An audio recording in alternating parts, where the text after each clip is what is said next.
ഹരേ രാമ രാമ രാമ ഹരേ ഹരേ, ഹരേ കൃഷ്ണ കൃഷ്ണ കൃഷ്ണ ഹരേ ഹരേ. പീതാംബരം കരവിരാജിത ശംഖചക്രകൗമോദഗീ സരസിജം കരുണാസമുദ്രം രാധാസഹായമതിസുന്ദരമന്ദഹാസം വാതാലയേശമനിശം ഭാവയാമി. ശ്രീ ഗുരുവായൂരപ്പാ ശരണം. നാരായണാഖില ഗുരോ ഭഗവൻ നാരായണ നാരായണ നാരായണ നാരായണ നാരായണ നാരായണ നാരായണ നാരായണ നാരായണ നാരായണ നാരായണ നാരായണ നാരായണ നാരായണ നാരായണ നാരായണ നാരായണ നാരായണ. സർവത്ര ഗോവിന്ദനാമ സങ്കീർത്തനം സദാ സർവത്ര ഗോവിന്ദനാമ സങ്കീർത്തനം. ശ്രീഹരയേ നമഃ. എല്ലാ സജ്ജനങ്ങളുടെയും പാദത്തിൽ മനസ്സുകൊണ്ട് നമസ്കരിക്കുകയാണ്. ഇന്നത്തെ പരിപാവനമായ പുണ്യമായ ദിവസത്തിൽ നമ്മുടെ മുല്ലോർലിത്തേവരുടെ തിരുനടയിൽ സത്സംഗത്തിലിരിക്കാനായിട്ട് ഭാഗ്യം സിദ്ധിച്ച എല്ലാ സുഹൃത്തുക്കളുടെയും പാദത്തിൽ മനസ്സുകൊണ്ട് നമസ്കരിക്കണം. ശരീരം കൊണ്ട് ഇവിടെ അല്ലാണ്ട് മനസ്സുകൊണ്ട് ഇവിടെ എത്തിപ്പിടിക്കുന്ന ഒരുപാട് ജീവന്മാരുണ്ട്. അവരുടെയൊക്കെ പാദത്തിൽ മനസ്സുകൊണ്ട് നമസ്കരിക്കുകയാണ്. എല്ലാവരുടെയും മനസ്സിൽ ആ പരമമായ പ്രേമം ഉണ്ടാവട്ടെ എന്ന് ആത്മാർത്ഥമായിട്ടും പ്രാർത്ഥിക്കുകയാണ്. ഇന്നത്തെ ദിവസത്തിൻ്റെ മഹത്വം എന്താണെന്ന് അറിയോ? എന്താ ഇന്നത്തെ ദിവസത്തിൻ്റെ മഹത്വം?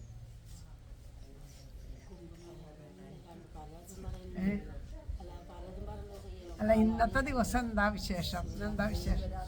ശിവരാത്രിയുടെ വിശേഷമുണ്ട്, പിന്നെ വിശേഷം ഉണ്ടെന്ന്. ഇന്ന് തിരുവോണം നാളാണ്. നാളെ വാമനമൂർത്തിയുടെ ജന്മദിനാണ് തിരുവോണം നാളെ. അപ്പം ഇന്ന് തിരുവോണം കൂടി വന്നു. പിന്നെ അത് കൂടാണ്ട് ഒരു വിശേഷം കൂടി ഉണ്ടെന്ന് ബുധനാഴ്ചയാണ്. ബുധനാഴ്ച സരസ്വതി ദേവിക്ക് പ്രധാനമാണ്.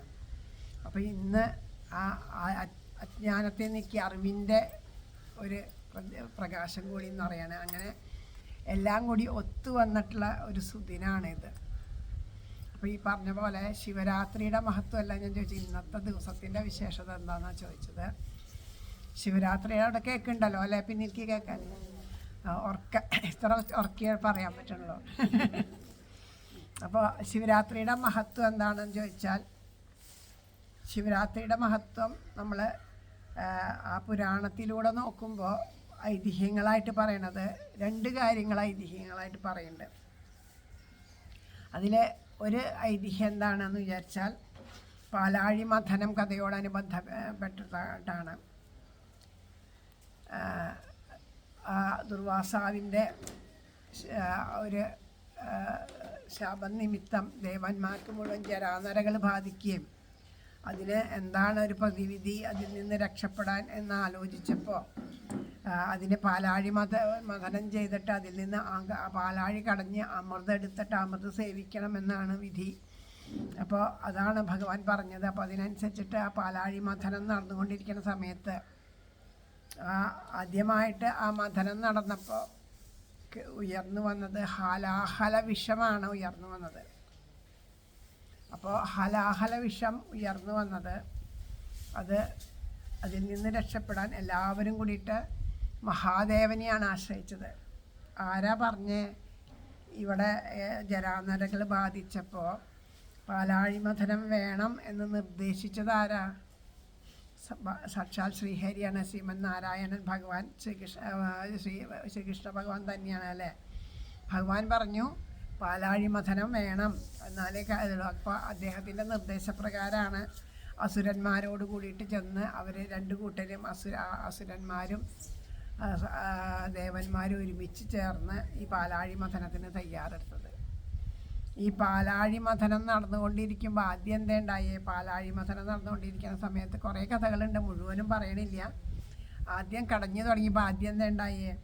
ആദ്യം ഈ പർവ്വതം, മൈനാക പർവ്വതമാണ് കൊണ്ടെന്ന് വെച്ചാൽ ആ പർവ്വതം താന്നുപോയിപ്പോഴും ആരെ ആശ്രയിച്ചു? സാക്ഷാൽ ആ ശ്രീമൻ നാരായണനെ തന്നെ ആശ്രയിച്ചത്.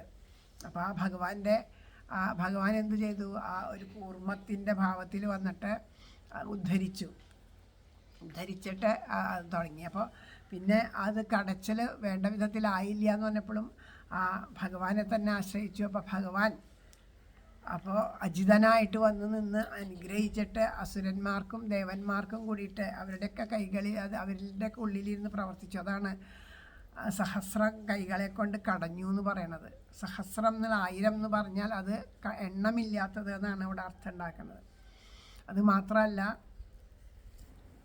അതിന് കടയുമ്പോൾ കടകോലിട്ടിട്ട് നമ്മളിങ്ങനെ തൈര് കടയുമ്പോൾ കടകോൽ ഇങ്ങോട്ട് തിരിഞ്ഞു അല്ലെങ്കിൽ ഇങ്ങോട്ട് തിരിഞ്ഞു, അത് വേണ്ട വിധത്തിലാവില്ല. അത് നേരെ നിൽക്കുമ്പോഴാണ് ശരിയാവുക. അപ്പം മുകളിൽ നിന്നിട്ട് അതിൻ്റെ ആ സ്ഥാനം ഉറപ്പിച്ചുകൊണ്ട് മുകളിലും ഭഗവാൻ നിന്നിട്ട് ആ മഥനം നടത്തിയത് തന്നെ ഭഗവാനാണ്. അപ്പോഴാണ് ഹാലാഹല വിഷം വന്നത്. അപ്പം അതും ഭഗവാൻ തന്നെയാണ് അതിനൊരു വഴി കാണേണ്ടത്. പക്ഷേ അപ്പം എല്ലാവരോടും പറഞ്ഞ് മഹാദേവനെ ആശ്രയിക്കൂ എന്നാണ് പറഞ്ഞേക്കണേ, അല്ലേ? ഇദ്ദേഹത്തിന് ഇതിന് വഴി കാണാൻ എന്താ വെച്ചാൽ അതിനുള്ള ആ ഒരു ഇത്രയും ചെയ്ത ആ ഭഗവാന് ആ ഹാലാഹല വിഷത്തെ ഇല്ലാണ്ടാക്കാൻ സാധിക്കില്ലേ എന്ന് ചോദിച്ചാൽ അതല്ല അതിൻ്റെ അർത്ഥം. മഹാദേവൻ എന്ന് വിചാരിച്ചാൽ മംഗളസ്വരൂപനാണ് മഹാദേവൻ. ശിവം എന്ന് വെച്ചാൽ മംഗളം എന്നാണ് അർത്ഥം. അപ്പം മംഗളത്തെ പ്രദാനം ചെയ്യാനാണ് ശിവൻ. ശിവന് മറ്റൊരു പേരും കൂടിയുണ്ട്, സംഹാരമൂർത്തി എന്നും കൂടിയുണ്ട്. എന്തിനാണ് ശിവൻ സംഹാരിക്കണേ? നമുക്ക് ദോഷമായിട്ട് വരുന്ന എന്തൊക്കെയാണോ, അതായത് ഭക്തന്മാർക്ക് വിപത്തുണ്ടാകുമ്പോൾ ആ വിപത്തിൽ നിന്ന് വിപത്തുക്കളെയെല്ലാം സംഹരിച്ച് രക്ഷിക്കാൻ വേണ്ടിയിട്ട് അതിനു വേണ്ടിയിട്ടാണ് ഈ ശിവനായിട്ട് ഭഗവാൻ പ്രകടമായേക്കണത്. അപ്പോൾ അത് ആരുടെ ജോലിയാണ്? ഓരോരുത്തർക്കും ഓരോ ജോലി വെച്ചിട്ടുണ്ട്. ഇവിടെ ഇപ്പോൾ വരുന്നു തിരുമേനി അവിടെ അകത്ത് പൂജിക്കുന്നുണ്ട്, മാല കെട്ടാൻ ഒരാളുണ്ട്, മറ്റുള്ളുണ്ട്. ആ മാല കെട്ടുന്ന ആൾക്ക് അകത്ത് പോയി പൂജിക്കാൻ തിരുമേനിക്ക് മാല കെട്ടാൻ വയ്യാത്തത് കൊണ്ടല്ല വേറൊരാളെ വെച്ചേക്കണം. അത് അവർക്ക് അതിനായിട്ട് നിർദ്ദേശിച്ച് വെച്ചിട്ടുണ്ട്. അപ്പോൾ അത് ഭഗവാന് പറ്റാത്തത് കൊണ്ടല്ല, അതിനായിട്ട് മംഗളമൂർത്തിയായിട്ട് നിൽക്കുന്നത് മഹാദേവൻ തന്നെയാണ്. അതുകൊണ്ടാണ് ആ മഹാദേവനെ തന്നെ ആശ്രയിച്ചത്. അപ്പോൾ ആ മഹാദേവൻ ഹാലാഹലത്തെ കയ്യിലെടുത്തപ്പോൾ ഈ സർവ്വലോകത്തിനെ, പ്രപഞ്ചം മുഴുവൻ നശിച്ചു പോകുന്ന അത്രയ്ക്ക് വീര്യമുള്ള ഹാലാഹലം ഭഗവാൻ കയ്യിലെടുത്തിട്ട് സാക്ഷാൽ അമ്മയൊന്ന് നോക്കിയല്ലേ, ജഗതപിതരൗ വന്ദേ പാർവതി പരമേശ്വരൗ എന്നാണ്. ജഗത്തിൻ്റെ മാതാപിതാക്കളായിട്ടാണ് പാർവതി പരമേശ്വരന്മാരുടെ വരവ്. നമ്മുടെ എല്ലാവരുടെയും അക്ഷരമ്മമാരുടെ സ്ഥാനത്താണ്. അതുകൊണ്ട് തന്നെ ഈ ലീലകൾ, അതായത് പാർവതി പരമേശ്വരന്മാരുടെ ലീലകളിൽ പാർവതി പരമേശ്വരന്മാരൊക്കെ എപ്പോഴും എപ്പോഴും പിണങ്ങും. അപ്പോൾ തന്നെ സ്നേഹവും അങ്ങനെയുള്ള പിണക്കങ്ങൾ അങ്ങനെയുള്ള പിണങ്ങി പോവലുണ്ട്. പാർവതി പിണങ്ങിപ്പോവും, ഭഗവാൻ അന്വേഷിച്ച് ചെല്ലും, അങ്ങനെയുള്ള കഥകൾ. അതെന്താ വെച്ചാൽ ഒരു ഗൃഹസ്ഥൻ എങ്ങനെയാണോ അതേപോലെ തന്നെയാണ് അവരുടെ ആ ലീലകൾ ചെയ്യുന്നത്. നമ്മളെപ്പോലെ ഒരാളായിട്ടാണ് അവർ അവിടെ ചെയ്യണത്. അപ്പോൾ അത്രയുമാണ്. അപ്പോൾ ഭർത്താവ് ഒരു കാര്യം ചെയ്യുമ്പോൾ, നമ്മുടെ ഗൃഹസ്ഥൻ ഒരു കാര്യം ചെയ്യുമ്പോൾ എന്താ ചെയ്യേണ്ടത്? ആ ഒരു ഗൃഹത്തിൻ്റെ ആ നാഥനും നാഥയാണ്. അപ്പോൾ അവിടെ ഗൃഹനാഥയോടുകൂടി ചോദിച്ചിട്ട് അവരുടെ പൂർണ്ണമായ സമ്മതത്തോട് കൂടിയിട്ട് മാത്രമേ ഒരു കാര്യം ചെയ്യാൻ പാടുള്ളൂ. നമ്മുടെ ഇഷ്ടത്തിന് അങ്ങനെ ചെയ്യുക അങ്ങനെയില്ല. ഇപ്പോഴുള്ള ആൾക്കാരൊക്കെ അങ്ങനെ ചെയ്യുന്നുണ്ടാവും. പക്ഷെ അങ്ങനെയല്ല. ഒരു ഗൃഹനാഥൻ ഒരു കാര്യം ചെയ്യുമ്പോൾ, ഇപ്പോൾ നമ്മുടെ ഭർത്താവ് ഒരു കാര്യം ചെയ്യുമ്പോൾ ഭാര്യയോട് അനുവാദം ചോദിച്ചിട്ട് ആ ഭാര്യയുടെ അനുവാദത്തോടു കൂടി, ഭാര്യയുടെ അറിവോട് കൂടിയിട്ട് അങ്ങനെ ചെയ്യുക എന്നുള്ളൊരു വിധിയുണ്ട്. അതുകൊണ്ട് പാർവതിയെ നോക്കിയപ്പോൾ പാർവതി സന്തോഷത്തോട് കൂടിയിട്ട് സമ്മതിച്ചു. അതെന്തുകൊണ്ടാണ് കാര്യം? ആരെങ്കിലും ഇപ്പോൾ നമ്മളുടെ അടുത്ത് ആരെങ്കിലും വിഷം കുടിച്ചോട്ടെ എന്ന് വെച്ചാൽ നമ്മൾ സമ്മതിക്കുമോ സന്തോഷത്തോട് കൂടിയിട്ട്? ഇല്ല. കാരണം എന്താ? വിഷം കുടിച്ചാൽ അദ്ദേഹത്തിന് അപകടമാണെന്ന് നമുക്കറിയാം, ഉറപ്പാണ്, അല്ലേ? അപ്പം അതുകൊണ്ട് നമ്മളത് സമ്മതിക്കില്ല. പക്ഷേ ഇവിടെ ആ മഹാദേവൻ്റെ മഹത്വം എന്താണെന്ന് പാർവതിക്ക് തിരിച്ചറിയാൻ സാധിക്കും. പാർവതിക്ക് അറിയാം മഹാദേവന് മാത്രമേ ഇതിന് സാധിക്കുള്ളൂ. ആ എല്ലാ സർവ്വവിധത്തിലുള്ള ആ വിഷത്തിനെയും, അതായത് ഈ ലോകത്തിന് നാശമായിട്ട് കൊണ്ടിരിക്കുന്ന നമ്മുടെ എല്ലാ ദുർവാസനകളെയാണ് ആ വിഷമായിട്ട് കണക്കാക്കണത്. പാലാഴി മഥനം എന്ന് പറയുമ്പോൾ നമ്മുടെ ഈശ്വരോപാസന തന്നെയാണ് കണക്കാക്കുന്നത്. അതിൽ ഈശ്വരന്മാർ, ദേവന്മാരും അസുരന്മാരും ഒരുമിച്ച് ചെയ്യണമെന്ന് പറയണത് നമ്മുടെ ആസുരിക പ്രവർത്തികളെ നമ്മുടെ ഉള്ളിലുണ്ട്, നമുക്കറിയാം, കാമുണ്ട്, ക്രോധമുണ്ടത്, അതിനെയും കൂടി ഇപ്പം നമുക്ക് ദേഷ്യം വരികയാണെങ്കിൽ നമ്മൾ എന്ത് ചെയ്യണം? ആ ഭഗവാനോട് ചെന്നിട്ടാണ് പറയണത്. നമുക്ക് ദേഷ്യം വന്നിട്ട് നമ്മൾ വേറൊരാളോട് പൊട്ടിത്തെറിച്ചാൽ അത് അപകടമാവും. അത് ചെന്നിട്ട് നമുക്കൊരു ദേഷ്യം വന്നു, എന്തിനാ കണ്ണ ഇങ്ങനെയൊക്കെ ചെയ്യണേ? അപ്പം നമ്മൾ ഭഗവാനോട് ആ ദേഷ്യം പ്രകടാക്കി എന്ന് വിചാരിച്ചാൽ അതാണ് ആസുരന്മാരും ദേവന്മാരും കൂടിയിട്ട് കടയുക എന്ന് പറയുന്നത്. ആ ഭാവങ്ങൾ, സങ്കടം വന്നാലും ഗുരുവായൂരപ്പനോട്, സന്തോഷം വന്നാലും ഗുരുവായൂരപ്പനോട്, ദേഷ്യം വന്നാലും ഗുരുവായൂരപ്പനോട്, വെറുപ്പ് തോന്നുകയാണെങ്കിലും ഗുരുവായൂരപ്പനോട് പറയുക. ആ വെറുപ്പും ഭഗവാനോട് പ്രകടിപ്പിക്കുക. മഹാത്മാക്കൾ പറയും അതാണ് ഈ ദേവാസുരന്മാർ ഒരുമിച്ച് ചെയ്തു എന്നുള്ള ഒരു ഭാവം പറയണത്. ആ ദേവാസുരന്മാർ ഒരുമിച്ച് ചെയ്തു എന്നുള്ളൊരു ഭാവം പറയണത് ഈ ഒരു സങ്കല്പത്തോട് കൂടിയിട്ടാണ്. അപ്പോൾ അങ്ങനെ ചെയ്തുകൊണ്ടിരിക്കുമ്പോൾ ആദ്യം നമ്മളുടെ ഉള്ളിൽ നിന്ന് പൊന്തി വരിക ദുർവാസനകളാണ്. നാമം ജപിച്ചുകൊണ്ടിരിക്കുന്ന പലർക്കും നാമജപമൊക്കെ ചെയ്ത് ശക്തിയാകുമ്പോൾ പിന്നെ പറയും എനിക്ക് എന്താണെന്നറിയില്ല, ഇപ്പോൾ എപ്പോഴും ദേഷ്യ, എനിക്ക് ഏത് ദേഷ്യം, ഇതുവരെ ഇത് നാമം ജപിക്കണേക്കാളും എനിക്ക് ഇത്ര ദേഷ്യമൊന്നും ഉണ്ടായില്ല, വേഗം പെട്ടെന്ന് ദേഷ്യം വരിക, പെട്ടെന്ന് സങ്കടം വരിക, എന്താണെന്നറിയില്ല. ഞാൻ ചിലപ്പോൾ ഒരാവശ്യമില്ലാണ്ട് അവരോട് വഴക്ക് കൂടാൻ തോന്നുക, എന്താണെന്നറിയണില്ല. നമ്മുടെ ഉള്ളിലുള്ള ആ വിഷം പുറത്തേക്ക് വരുന്നതാണ്. അപ്പോൾ നമ്മൾ ആരെ ആശ്രയിക്കണം? അങ്ങനെ ദേഷ്യം വരുന്ന സമയത്ത് നമ്മൾ ആരെ ആശ്രയിക്കണം? മഹാദേവനെ ആശ്രയിക്കണ്ടേ? അതാണ് പാലാഴി മഥനം പറയുന്നത്. അപ്പോൾ എന്ത് ചെയ്യണം? അങ്ങനെ തോന്നുന്ന സമയത്ത് കുറേ സമയം നമഃശിവായ ജപിക്കണം. പറയും ഹരേ രാമനാമം ജപിക്കുമ്പോൾ ഇതുപോലെയുള്ള ബുദ്ധിമുട്ടുകൾ വരികയാണെങ്കിൽ അത് ജപിക്കണേക്കാളും മുമ്പ് ആദ്യം കുറച്ച് സമയം നമഃശിവായ. കാരണം എല്ലാം ഒരേ ഭാവമാണ്, രണ്ടും രണ്ടല്ല, ഒന്നാണ്. നമുക്ക് മംഗളം തരുന്ന ഭാവമാണ് ശിവരൂപം എന്ന് വെച്ചാൽ മംഗളമാണ് നമ്മുടെ. അപ്പോൾ നമഃശിവായ നമഃശിവായ നമഃശിവായ നമഃശിവായ നമഃശിവായ നമഃശിവായ അങ്ങനെ ജപിക്കണം. എങ്ങനെ ജപിക്കണം? ധാര പോലെ ജപിക്കണം. ധാര പോലെ ജപിച്ചാൽ ധാര എന്തായി തീരും? രാധയായിട്ട് തീരും. രാധ എന്ന് വെച്ചാൽ ആരാണ്? പരമപ്രേമമാണ്. അപ്പം നമ്മുടെ ഉള്ളിൽ പ്രേമഭാവം എന്നറിയണമെങ്കിൽ, മംഗളം ഉണ്ടാവണമെങ്കിൽ ആരെ ആശ്രയിക്കണം? അപ്പോൾ ഓരോ അവതാരം, നിങ്ങൾക്ക് എന്തിനാ ഇത്ര വളരെ അത് ഈശ്വരന്മാരെന്ന് ചോദിക്കണവർക്കൊക്കെ ഇത് വേണ്ടത് വിധത്തിൽ പഠിച്ചാൽ അതിനൊക്കെ ഉത്തരമുണ്ട്. ഒരേ ആൾ തന്നെ പല ഭാവത്തിൽ നിൽക്കുകയാണ്. നമ്മുടെ അച്ഛൻ്റെ ഭാവത്തിൽ നിന്ന് അച്ഛൻ നമ്മളെ ചെയ്യുന്നത് അച്ഛൻ തന്നെയാണ്. സ്കൂളിലത്തെ ഒരു മാഷാണ്, ഒരു വിഷയമാണ്, ആ വിഷയം പഠിപ്പിക്കുന്ന മാഷ. അപ്പോൾ ആ വിഷയം നമുക്ക് പഠിക്കാനായിട്ട് കിട്ടണില്ല. അച്ഛൻ ഇപ്പോൾ കണക്കിൻ്റെ മാഷാണെങ്കിൽ നമുക്ക് കണക്കറിയില്ലെങ്കിൽ അച്ഛനോട് പറയാം അച്ഛൻ. അപ്പം മാഷായിട്ട്, അപ്പോൾ നമ്മളെങ്ങനെ അച്ഛനായിട്ടല്ല കാണണേ അല്ലേ? അപ്പോൾ ആ മാഷിൻ്റെ അടുത്ത് ചെന്നിരിക്കണം. അച്ഛൻ്റെ പോലെ ഇരിക്കണണ്ടാ നമുക്ക് വേണ്ട പോലെ പഠിക്കാൻ തോന്നില്ല. അത് ആ അധ്യാപകരാന്നുള്ള ഭാവത്തിൽ ഇരുന്ന് കഴിഞ്ഞാലോ നമുക്ക് വേണ്ടതുപോലെ അത് ഇതാക്കി തരും. അമ്മയുടെ അടുത്ത് ചെല്ലുമ്പോൾ അമ്മ ചിലപ്പോൾ വേറെ ഏതെങ്കിലും വിഷയമാവും പഠിപ്പിക്കില്ല. അപ്പോൾ അമ്മയ്ക്ക് അറിയാം. അപ്പോൾ അത് ഒരാൾ തന്നെയാണ്, പല ഭാവത്തിൽ നിൽക്കണമെന്ന് മാത്രമേ ഉള്ളൂ. അപ്പോൾ അതുപോലെയാണ് മഹാദേവൻ്റെ അടുത്ത് ചെന്നിട്ട്. അപ്പോൾ നമ്മുടെ ഉള്ളിൽ നിന്ന് ഈ ദുർവാസനകൾ വരണത് നമുക്ക് തിരിച്ചറിയാൻ കഴിയുക എന്നുള്ളതാണ് നാമജപത്തിൻ്റെ ഏറ്റവും വലിയ മഹത്വം. പണ്ടൊക്കെ ദേഷ്യം വരുന്നു പോകുന്നു, ഇതൊന്നും തെറ്റാന്ന് നമുക്ക് തോന്നിയിരുന്നില്ല. ദേഷ്യം വരുന്നുണ്ട് എന്ന് നമ്മളോട് ഒരാൾ പറയും, എനിക്ക് എന്താണെന്നറിയില്ല, ഇപ്പോൾ ഭയങ്കര ദേഷ്യം എന്ന് പറഞ്ഞാൽ നന്നായി, നല്ലതായി നമുക്ക് കാരണം എന്നിട്ട് തിരിച്ചറിയണ്ടല്ലോ ഞാൻ ചെയ്യണത് തെറ്റാണ്, ദേഷ്യം വരുന്നത് നന്നല്ല എന്നുള്ളൊരു തിരിച്ചറിവ് നമുക്ക് വരുന്നുണ്ട്. അത് നാമജപത്തിൻ്റെ മഹത്വം കൊണ്ട് മനസ്സിലാകേണ്ട. അല്ലെങ്കിൽ അതുവരെയൊക്കെ നമുക്കങ്ങനെ മനസ്സിലായിരുന്നില്ല.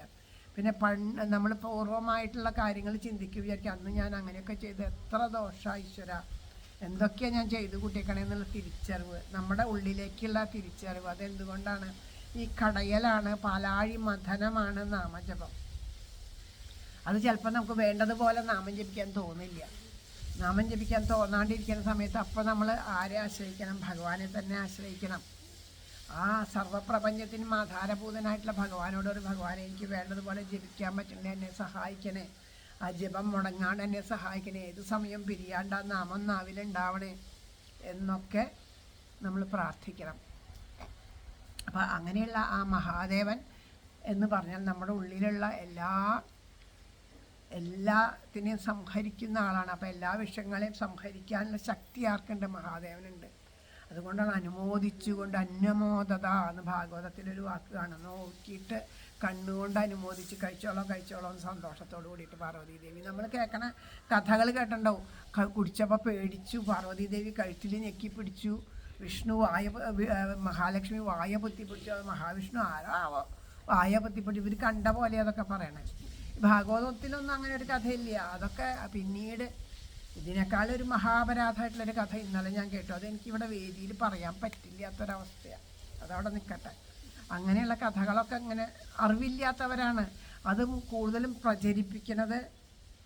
ഈ സനാതന നമ്മുടെ ഹിന്ദുക്കൾ എന്നൊരു ജാതിയായിട്ട് പറയണ്ടല്ലോ, അങ്ങനെയുള്ളവർ തന്നെയാണ് ഈ ഹൈന്ദവത്തിൽ ഇരിക്കുന്ന നമ്മളെപ്പോലെയുള്ളവർ തന്നെയാണ് ഈ കഥകളൊക്കെ, ഈ വായ പൊത്തിപ്പിടിച്ച കഥകളൊക്കെ പ്രചരിപ്പിക്കുന്നത്. ബാക്കിയുള്ള കഥകളെക്കാളും പ്രചാരം ഇതിന് കിട്ടണമുണ്ട്. മഹാബലി ചവിട്ടി താഴ്ത്തി എന്ന് പറയുമ്പോൾ ഇന്നും ആൾക്കാർ ആ ചവിട്ടി താഴ്ത്തി എന്നല്ലാണ്ട് മറ്റത് പറഞ്ഞത് ഇങ്ങനെയല്ല എന്ന് പറഞ്ഞാൽ എത്ര കാലം മുമ്പ് സ്കൂളിൽ വരെ പഠിച്ചിട്ടുണ്ട്. എന്നിട്ടാണ് ഈ ചവിട്ടി താഴ്ത്തിയിട്ടില്ലെന്ന് ഇപ്പോൾ വന്ന് പറയണേ എന്നാണ് പറയണത്. അതിനെ തെറ്റായാലും അതിനെ തെറ്റാണെന്ന് മനസ്സിലാക്കി കൊടുക്കുമ്പോൾ തെറ്റാണ് ചെയ്തേർന്നത്, അങ്ങനെയല്ല എന്ന് പറഞ്ഞാൽ എത്ര കാലം എന്ന് പറഞ്ഞിട്ട് നമ്മൾ അതിനെ അംഗീകരിക്കാൻ തയ്യാറല്ല. അതുപോലെ അതെ ഈ കഥകളൊക്കെ. അപ്പം അങ്ങനെയൊന്നും അവിടെ ഉണ്ടായിട്ടില്ല. സന്തോഷത്തോടു കൂടിയിട്ട് സമ്മതിക്കണ സമയത്ത് ആ വിപത്ത് ലോകം മുഴുവൻ രക്ഷിക്കാൻ വേണ്ടി ഭഗവാൻ അത് സ്വയം സ്വീകരിച്ചു. സ്വീകരിച്ചപ്പോൾ ഭഗവാന്റെ ആ കണ്ഠത്തിന് അലങ്കാരമായിട്ട് തീർന്നത്രേ. അതുകൊണ്ടാണ് നീലകണ്ഠൻ എന്ന് പേര് വന്നേ. ആ ഭഗവാന് അവിടെ ഉറച്ചു പോയി എന്നുള്ളതാണ്. അത് നമ്മളോട് എന്താ പറയണേ, പല കാര്യങ്ങളും നമുക്ക് ചീത്തയായിട്ടുള്ള കാര്യങ്ങൾ ഇപ്പോൾ പലരും കണ്ടിട്ട്, നമ്മൾ പല കാഴ്ചകൾ കണ്ടിട്ട് ദോഷം കാണും. പലരുടെ ദോഷങ്ങളായിട്ട് നമ്മൾ ചിലപ്പോൾ കണ്ടു എന്ന് വരും, കേട്ടു എന്ന് വരും, പലതും ഉണ്ടാവും. നമുക്കൊരു കാര്യം കേട്ടാൽ ആദ്യം എന്താ ഈശ്വരോ നിങ്ങൾ കേട്ടുവോ, അങ്ങനെയാണ് അത്ര അടുത്ത ആളോടി എന്ന് പറഞ്ഞു. അപ്പോൾ അവരുടെ മനസ്സിൽ എന്തായി അതായി. അവരുടെ മനസ്സിൻ്റെ ആകെ വിഷമാകുമ്പോൾ അവർ വേറെ ആളുകൾ അവരുടെ കാര്യം കേട്ട് ഇങ്ങനെ അത്രേ. അത് ലോകം മുഴുവനും പറഞ്ഞിട്ട് എന്തുണ്ടായി, ലോകത്തിൽ മുഴുവനും നമ്മൾ വിഷം പകർന്നു കൊടുക്കുക ചെയ്യണേ. അപ്പം നമ്മളോട് മഹാദേവൻ പറയണത് എന്താ, ചീത്ത കാര്യങ്ങൾ നമ്മുടെ ഉള്ളിലേക്ക് കൊണ്ടുവരുന്നത്. നമ്മളത് മനസ്സിലിട്ട് ആലോചിച്ച് നിന്ന് ആർക്ക് ദോഷം ഉണ്ടാവും, നമുക്ക് ദോഷം ഉണ്ടാവും. മറ്റുള്ളവരോട് പറയരുത്. മറ്റുള്ളവരോട് പറഞ്ഞാൽ എന്താ, മറ്റുള്ളവർക്കൊക്കെ എന്തോ ദോഷമുണ്ട്. അപ്പോൾ അനാവശ്യമായിട്ടുള്ള കാര്യങ്ങൾ പറയുകയും വേണ്ട. അത് വെറുതെ മനസ്സിലിട്ട് ആലോചിച്ച് അതിനെ മനസ്സിനെ വ്യാകുലപ്പെടുത്താൻ വേണ്ട. കണ്ഠത്തിൽ നിർത്തിക്കോളൂ എന്ന്. അപ്പോൾ അത് നമുക്ക് ആഭരണമായിട്ട് തീരണമെന്നാണ് പറയണ മഹാദേവൻ കാണിച്ചു തരുന്നത്. അങ്ങനെ ആ മഹാദേവൻ സർവ്വലോകത്തിനും മംഗളം നൽകിയിട്ട് ആ മഹാദേവൻ്റെ ഈ ഒരു പരമമായിട്ടുള്ള ആ മംഗളമായിട്ട് ചെയ്ത ആ പ്രവൃത്തി. ഇപ്പം നമ്മളുടെ ഒരു രാത്രി എന്ന് പറഞ്ഞാൽ ദേവന്മാരാണത്. അവരുടെ ആ ഒരു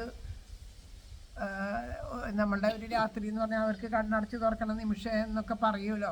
ദേവന്മാരുടെ നമ്മുടെ ഒരു ദിവസം എന്ന് പറഞ്ഞിട്ടുണ്ടെങ്കിൽ ദേവന്മാരുടെ ഒരു വർഷമാണെന്ന് പറയും. അല്ല, നമ്മുടെ ഒരു വർഷം എന്ന് പറഞ്ഞാൽ ദേവന്മാരുടെ ഒരു ദിവസമാണെന്ന് പറയും. തെറ്റിയിട്ടാണ് ക്ഷമിക്കണേ. നമ്മുടെ ഒരു വർഷം എന്ന് പറഞ്ഞാൽ ദേവന്മാരുടെ ഒരു ദിവസമാണെന്ന് പറയും.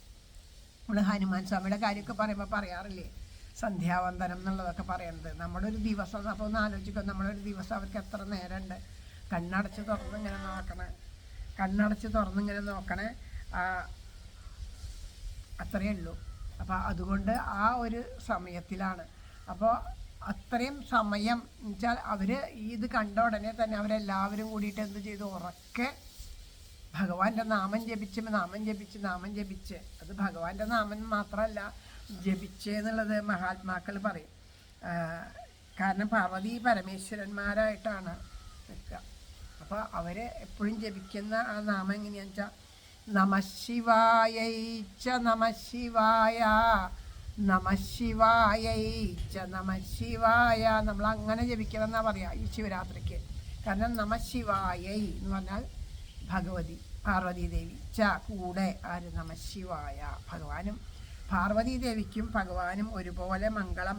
ആ മംഗളമൂർത്തിയായിട്ട് നമ്മൾ പറയും നീണാൾ വാഴട്ടെ എന്നൊക്കെ പറയണ്ടേ. അപ്പോൾ ആ മംഗളസ്വരൂപനായിട്ടുള്ള ഭഗവാനെ അത് നമ്മൾ ഈ അർദ്ധനാരീശ്വര സ്തുതിയുണ്ട്, അതിലാണ് ആ വരികൾ കാണുക. ഇന്ന് രാവിലെ നിങ്ങളെല്ലാവരും കേട്ടിട്ടുണ്ടാവും. ഇത് വേണമെങ്കിൽ ഞാൻ എഴുതിയെടുത്തത്. ഇന്ന് രാവിലെ നമ്മുടെ ചെങ്ങാന്തുരുത്തി ക്ഷേത്രത്തിലാന്ന് തോന്നുന്നു അത് വച്ചിട്ടുണ്ടായിരുന്നു. ആര് അത് ശ്രദ്ധിച്ചു എന്ന് എനിക്കറിയില്ല, ഞാൻ കേട്ടിട്ടുണ്ട്. ചാമ്പേയ ഗൗരാർദ്ധ ശരീരികായൈ കർപ്പൂരഗൗരർദ്ധശരീരികായ ധർമ്മില്ലികായൈ ച ജഡാധരായ നമഃ ശിവായൈ ച നമഃ ശിവായ. എല്ലാം എഴുതിയെടുക്കാൻ പറ്റിയില്ല, ആ ശ്ലോകം മാത്രം മനസ്സിലിട്ടിട്ട് ഇന്ന് രാവിലെ കേട്ടതാണ്. അതായത് അത് പറയണ ചാമ്പേയം എന്ന് വെച്ചിട്ടുണ്ടെങ്കിൽ ചെമ്പകപ്പൂവ്. ദേവിയുടെ നിറം ആ ഭഗവതി അർദ്ധനാരീശ്വരനായിട്ടാണ് നിൽക്കണത്. ദേവിയുടെ നിറം എന്താ? ചെമ്പകപ്പൂവിൻ്റെ നിറമാ. പകുതി ശരീരം എങ്ങനെയാ? ചെമ്പകപ്പൂവിൻ്റെ സ്വർണ്ണ നിറത്തിലുള്ള മഞ്ഞ നിറത്തോട് കൂടിയിട്ട്. അത് പറയുമ്പോൾ തന്നെ നമ്മുടെ ഉള്ളിൽ ആ രൂപം ഇങ്ങനെ തെളിഞ്ഞു കഴിഞ്ഞാൽ നമുക്ക് വല്ലാത്തൊരു പരമപ്രേമാവും നമ്മുടെ ഉള്ളിൽ. പിന്നെ മറ്റേ പകുതി എങ്ങനെയാ? കർപ്പൂരത്തിൻ്റെ തിളക്കമുള്ള ശരീരമാണത്തെ. കർപ്പൂരം പോലെയാണെന്ന മഹാദേവൻ്റെ ശരീരം. അങ്ങനെയുള്ള ശരീരത്തിലാണ്. പിന്നെ തലയുടെ ഒരു വശം നല്ലോണം ആ വാർമുടിയൊക്കെ മെടഞ്ഞു കെട്ടി നിറയെ പൂക്കളൊക്കെ ചൂടി അലങ്കരിച്ചിട്ടുള്ളത്. അതാണ്. മറ്റേ വശം എങ്ങനെയാ? മറ്റേ വശം ജഡാധരം, ആ ജഡ ധരിച്ചിട്ടുള്ള വശം. അങ്ങനെ അമ്പിളിക്കലൊക്കെ അണിഞ്ഞ് ആ ജഡാധരമായിട്ടുള്ള അങ്ങനെ ഇരിക്കുന്ന ശിവനും പാർവതിയും കൂടി ചേർന്നിട്ടാണ് ആ ശിവനെയും പാർവതിയെയും ഒരുമിച്ച് അർദ്ധനാരീശ്വരനായിട്ട് നിൽക്കുന്ന ശിവപാർവതിമാരെ നമിക്കുന്നു എന്നാണ് അതിൻ്റെ അർത്ഥം വരുന്നത്. അത്രയും. അപ്പം നമ്മൾ ഇന്നത്തെ ദിവസം ഏറ്റവും നന്നായിട്ട് ജപിക്കേണ്ട ഒരു വേറെ ഒന്നും ചില ഇപ്പം ഈ ശ്ലോകങ്ങളൊന്നും നമുക്ക് കിട്ടിയില്ലെങ്കിൽ എപ്പോഴും മനസ്സിൽ, കാരണം ഇനിയുള്ള നാമജപത്തിനൊക്കെ നമ്മുടെ മനസ്സ് ഏകാഗ്രമാവാൻ ഒരുപാട് സഹായിക്കും. എന്താ ജപിക്കുക? നമഃ ശിവായൈ ച നമഃ ശിവായ, നമഃ ശിവായൈ ച നമഃ ശിവായ, നമഃ ശിവായൈ ച നമഃ ശിവായ, നമഃ ശിവായൈ ച നമഃ ശിവായ, നമഃ ശിവായൈ ച നമഃ ശിവായ, നമഃ ശിവായൈ ച നമഃ ശിവായ. ഇതിങ്ങനെ ജപിക്കുമ്പോൾ ഇപ്പോൾ ഒരിത്തിരി ഭാഗം പറഞ്ഞു തന്നു അല്ലേ? ദേവിയുടെ രൂപം പറഞ്ഞു തന്നു, സ്വർണ്ണവർണ്ണത്തിലുള്ളത്. ആ രൂപത്തിലുള്ള ഭഗവതിയെ നമ്മുടെ ഉള്ളിൽ തെളിയും. പകുതി ഭാഗത്ത് ആ കർപ്പൂര രൂപത്തിൽ നിൽക്കണ ഭഗവാനെ തെളിയും. പിന്നെ നമ്മളിപ്പോൾ ശിരസിൻ്റെ കാര്യം പറഞ്ഞു, ഒരു ശ്ലോകത്തിലത് പറഞ്ഞേക്കണേ. ഒരു ഭാഗത്ത് ആ ഭഗവതിയുടെ മുഖഭാവം, മറ്റത് ആ മഹാദേവൻ്റെ മുഖം ചേർന്നത്. അതുപോലെ ഓരോന്നും ചിന്തിക്കുക. ഒരു ഭാഗത്ത് കൈവളകളൊക്കെ അണിഞ്ഞ് മനോഹരമായിട്ട് കഴുത്തിൽ ആഭരണങ്ങളൊക്കെ അല്ലേ. മറ്റേ ഭാഗത്ത് എന്താ? ആ സർപ്പവിഭൂഷിതനായിട്ട് കയ്യിലൊക്കെ നാഗത്തിൻ്റെ ഒക്കെ ആയിട്ടുള്ള ആ ശൂലൊക്കെ പിടിച്ചിട്ടുള്ള, അങ്ങനെ ആയിരിക്കാം ആ ശ്ലോകത്തിൻ്റെ ബാക്കി അർത്ഥങ്ങളൊക്കെ. ഇങ്ങനെ എവിടുന്നെങ്കിലും സംഘടിപ്പിച്ചിട്ട് എനിക്കത് വലിയ ഇഷ്ടമായി ഇത് കേട്ടപ്പോൾ. അത് കാരണം ഞാൻ എഴുതി വെച്ചിട്ടൊന്നും മറക്കാണ്ട് കൊണ്ടത്. അത് പറയാനായിട്ട് എനിക്ക് ഒരു അനുഭവം. സമ്മതിക്കണേ ഭഗവാനെ. അല്ല, അത് കിട്ടും. അത് നെറ്റിലൊക്കെ നോക്കിയാൽ കിട്ടുകയാണെങ്കിൽ നമുക്ക് എഴുതി വയ്ക്കാം. അപ്പോൾ അത്രയും ഒരു സന്തോഷം. രാവിലെ അതാ കേട്ടിരുന്നു. രാവിലെ അത് കേട്ടിട്ട് ഇന്ന് രാവിലെ മുഴുവനും നമഃ ശിവായൈ ച നമഃ ശിവായ, നമഃ ശിവായൈ ച നമഃ ശിവായ. എല്ലാവരുടെ ഉള്ളിലും അമ്മയുടെ അച്ഛൻ്റെയും കൂടെ ഇങ്ങനെ നിൽക്കുക. അച്ഛനും അമ്മയും കൂടി ഒരുമിച്ച് നിന്ന് നമ്മളെ ചേർത്ത് പിടിക്കുന്ന ഒരു സന്തോഷമല്ലേ അത് ചെല്ലുമ്പോൾ. അത് തന്നെയാണ് വേണ്ടത്. മംഗളം തരിക, മനസ്സിന് ആനന്ദം തരിക. അതാണ് ശിവരാത്രിയുടെ ആ ഒരു മഹത്വമായിട്ട്, ശിവരാത്രിയുടെ ഒരു മഹത്വമായിട്ട് അതാ പറയണത്. പിന്നെ കുറച്ച് കാര്യങ്ങളൊക്കെ ഇങ്ങനെ പറഞ്ഞപ്പോൾ ഇങ്ങനെ മനസ്സിലെഴുതി വന്നത് എനിക്ക് നിങ്ങളോടൊക്കെ പറയണം എന്നുള്ളതുണ്ട്. പിന്നെ ഇന്നലെ ഞാനൊരു കാര്യം കേട്ടു എന്ന് പറഞ്ഞു. അതെന്താണെന്ന് വെച്ചാൽ ശിവലിംഗത്തിൻ്റെ കഥ. അത് ഒരു മോശമായ, പക്ഷെ അത് പറഞ്ഞില്ലെങ്കിൽ ആർക്കും മനസ്സിലാവില്ല. അതുകൊണ്ട് പറയുകയും വേണം. പറയാനുള്ളൊരു മടിയുണ്ട് തിരുനടയിലിരുന്ന്. എന്നാലും പറയാണ്. മോശമായൊരു കാര്യമാണ് കേട്ടത്. എന്നോട് വന്നിട്ട് നമ്മുടെ, അതായത് ഹിന്ദുക്കൾ നമ്മൾ പറയണല്ലോ, ആ പേര് എനിക്ക് പറയാൻ ഇഷ്ടമല്ല. എല്ലാവരും ഒരുപോലെ എന്നാണ്. എന്നാലും പറയട്ടെ. ക്രൈസ്തവരായിട്ടുള്ള ഒരാളോട് നമ്മുടെ ഹിന്ദുക്കളായിട്ടുള്ള ഒരാൾ പറഞ്ഞു എന്ന് പറഞ്ഞിട്ട് എന്നോട് ഒന്ന് സംശയം ചോദിച്ചതാണ്. അവർക്കറിയില്ല, നിങ്ങളുടെ നാട്ടിലെ കഥകളൊന്നും അറിയില്ല. ഇങ്ങനെയാണ്. അതായത് സതീദേവി, അതെങ്കിലും മനസ്സിലാക്കിയില്ല. അതൊരു ഭാഗ്യം. സതീദേവി മരിച്ചു പോയപ്പോൾ ആ ദുഃഖം സഹിക്കാൻ സതീദേവി ഇല്ലാണ്ട് പിന്നെ ഇല്ലാത്തൊരവസ്ഥയിൽ മഹാദേവൻ തൻ്റെ ലിംഗം പറിച്ച് വീക്കിയെന്നാണ് കഥ പറയുന്നത്. അതായത് ആ സ്ത്രീ പുരുഷന്മാരുടെ ആ അതിൻ്റെ ഉദ്ദേശിച്ചിട്ടാണ് ഈ പറയണത്. അങ്ങനെയാണ് അതെന്നാണ് പറയണത്. അറിവില്ലാത്തത് കൊണ്ട് അത് പറഞ്ഞു കൊടുത്തത് ഇതാണ് ഇതിൻ്റെ വാസ്തവം. അത് കേട്ടിട്ട് അവർ ഹിന്ദു അല്ല, ക്രൈസ്തവ വിശ്വാസിയാണ്. അത് കേട്ടിട്ട് ഇത് വിശ്വാസം വന്നില്ല. കാരണം ഇങ്ങനെ ഒരു ഭഗവാനും ചെയ്യില്ല എന്ന്. അപ്പോൾ ആലോചിച്ച് നോക്കൂ, അവർക്ക് വിശ്വാസം വന്നില്ല. നമുക്ക് നമ്മൾ പറഞ്ഞു കൊടുത്ത കഥ അവർക്ക് ഇങ്ങനെ ആവില്ല. അപ്പോൾ അതെന്താണെന്ന് അറിയാൻ വേണ്ടിയിട്ടാണ് ചോദിച്ചത്. ഈ ശിവലിംഗം എന്ന് പറഞ്ഞാലേ, ശിവലിംഗം എന്ന് പറഞ്ഞാൽ സൂക്ഷ്മ ചിഹ്നം അല്ലെങ്കിൽ അടയാളം എന്നാണ് ലിംഗം എന്നുള്ള വാക്കുകൊണ്ട്. അതാണ്ട് ആ ലിംഗം എന്ന് പറഞ്ഞാൽ മനുഷ്യലിംഗം എന്ന് പറഞ്ഞാൽ മനുഷ്യ ശരീരം, മനുഷ്യരൂപം, അതൊക്കെയാണ് അതിൻ്റെ അർത്ഥം. ഇതിൽ പറയേണ്ടത്, ശ്ലോകത്തിൽ പറയേണ്ടത് മനുഷ്യലിംഗം എന്ന് പറഞ്ഞാൽ മനുഷ്യൻ്റെ ലിംഗം എന്നല്ല. അത് അങ്ങനൊരു ഇത് ഉപയോഗിക്കണമെന്നുള്ളത് കൊണ്ട് നമുക്ക് അതേ അറിയുള്ളൂ. അതുകൊണ്ടാണ് ആ ശരീരം എന്നാണ് അതിൻ്റെ ചിഹ്നം, മനുഷ്യൻ്റെ രൂപത്തോട് കൂടിയത് എന്നുള്ളതാണ് ചിഹ്നം, അടയാളം, സൂക്ഷ്മമായത് എന്നൊക്കെയാണ് അതിൻ്റെ അർത്ഥം. അതിന് ഒരു കഥയും കൂടി, അതും ശിവരാത്രിയോടനുബന്ധപ്പെട്ടിട്ട് തന്നെ പറയണം, ശിവരാത്രിക്ക് പറയുന്ന കഥയാണ്. ആ കഥ എന്താണെന്ന് വിചാരിച്ചാൽ, സൃഷ്ടിക്ക് വേണ്ടിയിട്ട്, സൃഷ്ടിസ്ഥിതി സംഹാരത്തിന് വേണ്ടിയിട്ട് മഹാവിഷ്ണുവും ശിവനും ബ്രഹ്മാവും ഉണ്ടായി. അപ്പോൾ എല്ലാ അവസ്ഥയിലും നമുക്കറിയാം, സൃഷ്ടി വരുമ്പോൾ രണ്ട് വിഭാഗം ആൾക്കാരുണ്ടാവും അല്ലേ. അപ്പോൾ ഞാനിവിടെ നിൽക്കുന്നുണ്ട്, ശശികലയോടെ നിൽക്കുന്നുണ്ടെങ്കിൽ ശശികലയുടെ കൂടെ നിൽക്കാനും കുറേ ആൾക്കാരുണ്ടാവും, എൻ്റെ കൂടെ നിൽക്കാനും കുറേ ആൾക്കാരുണ്ടാവും.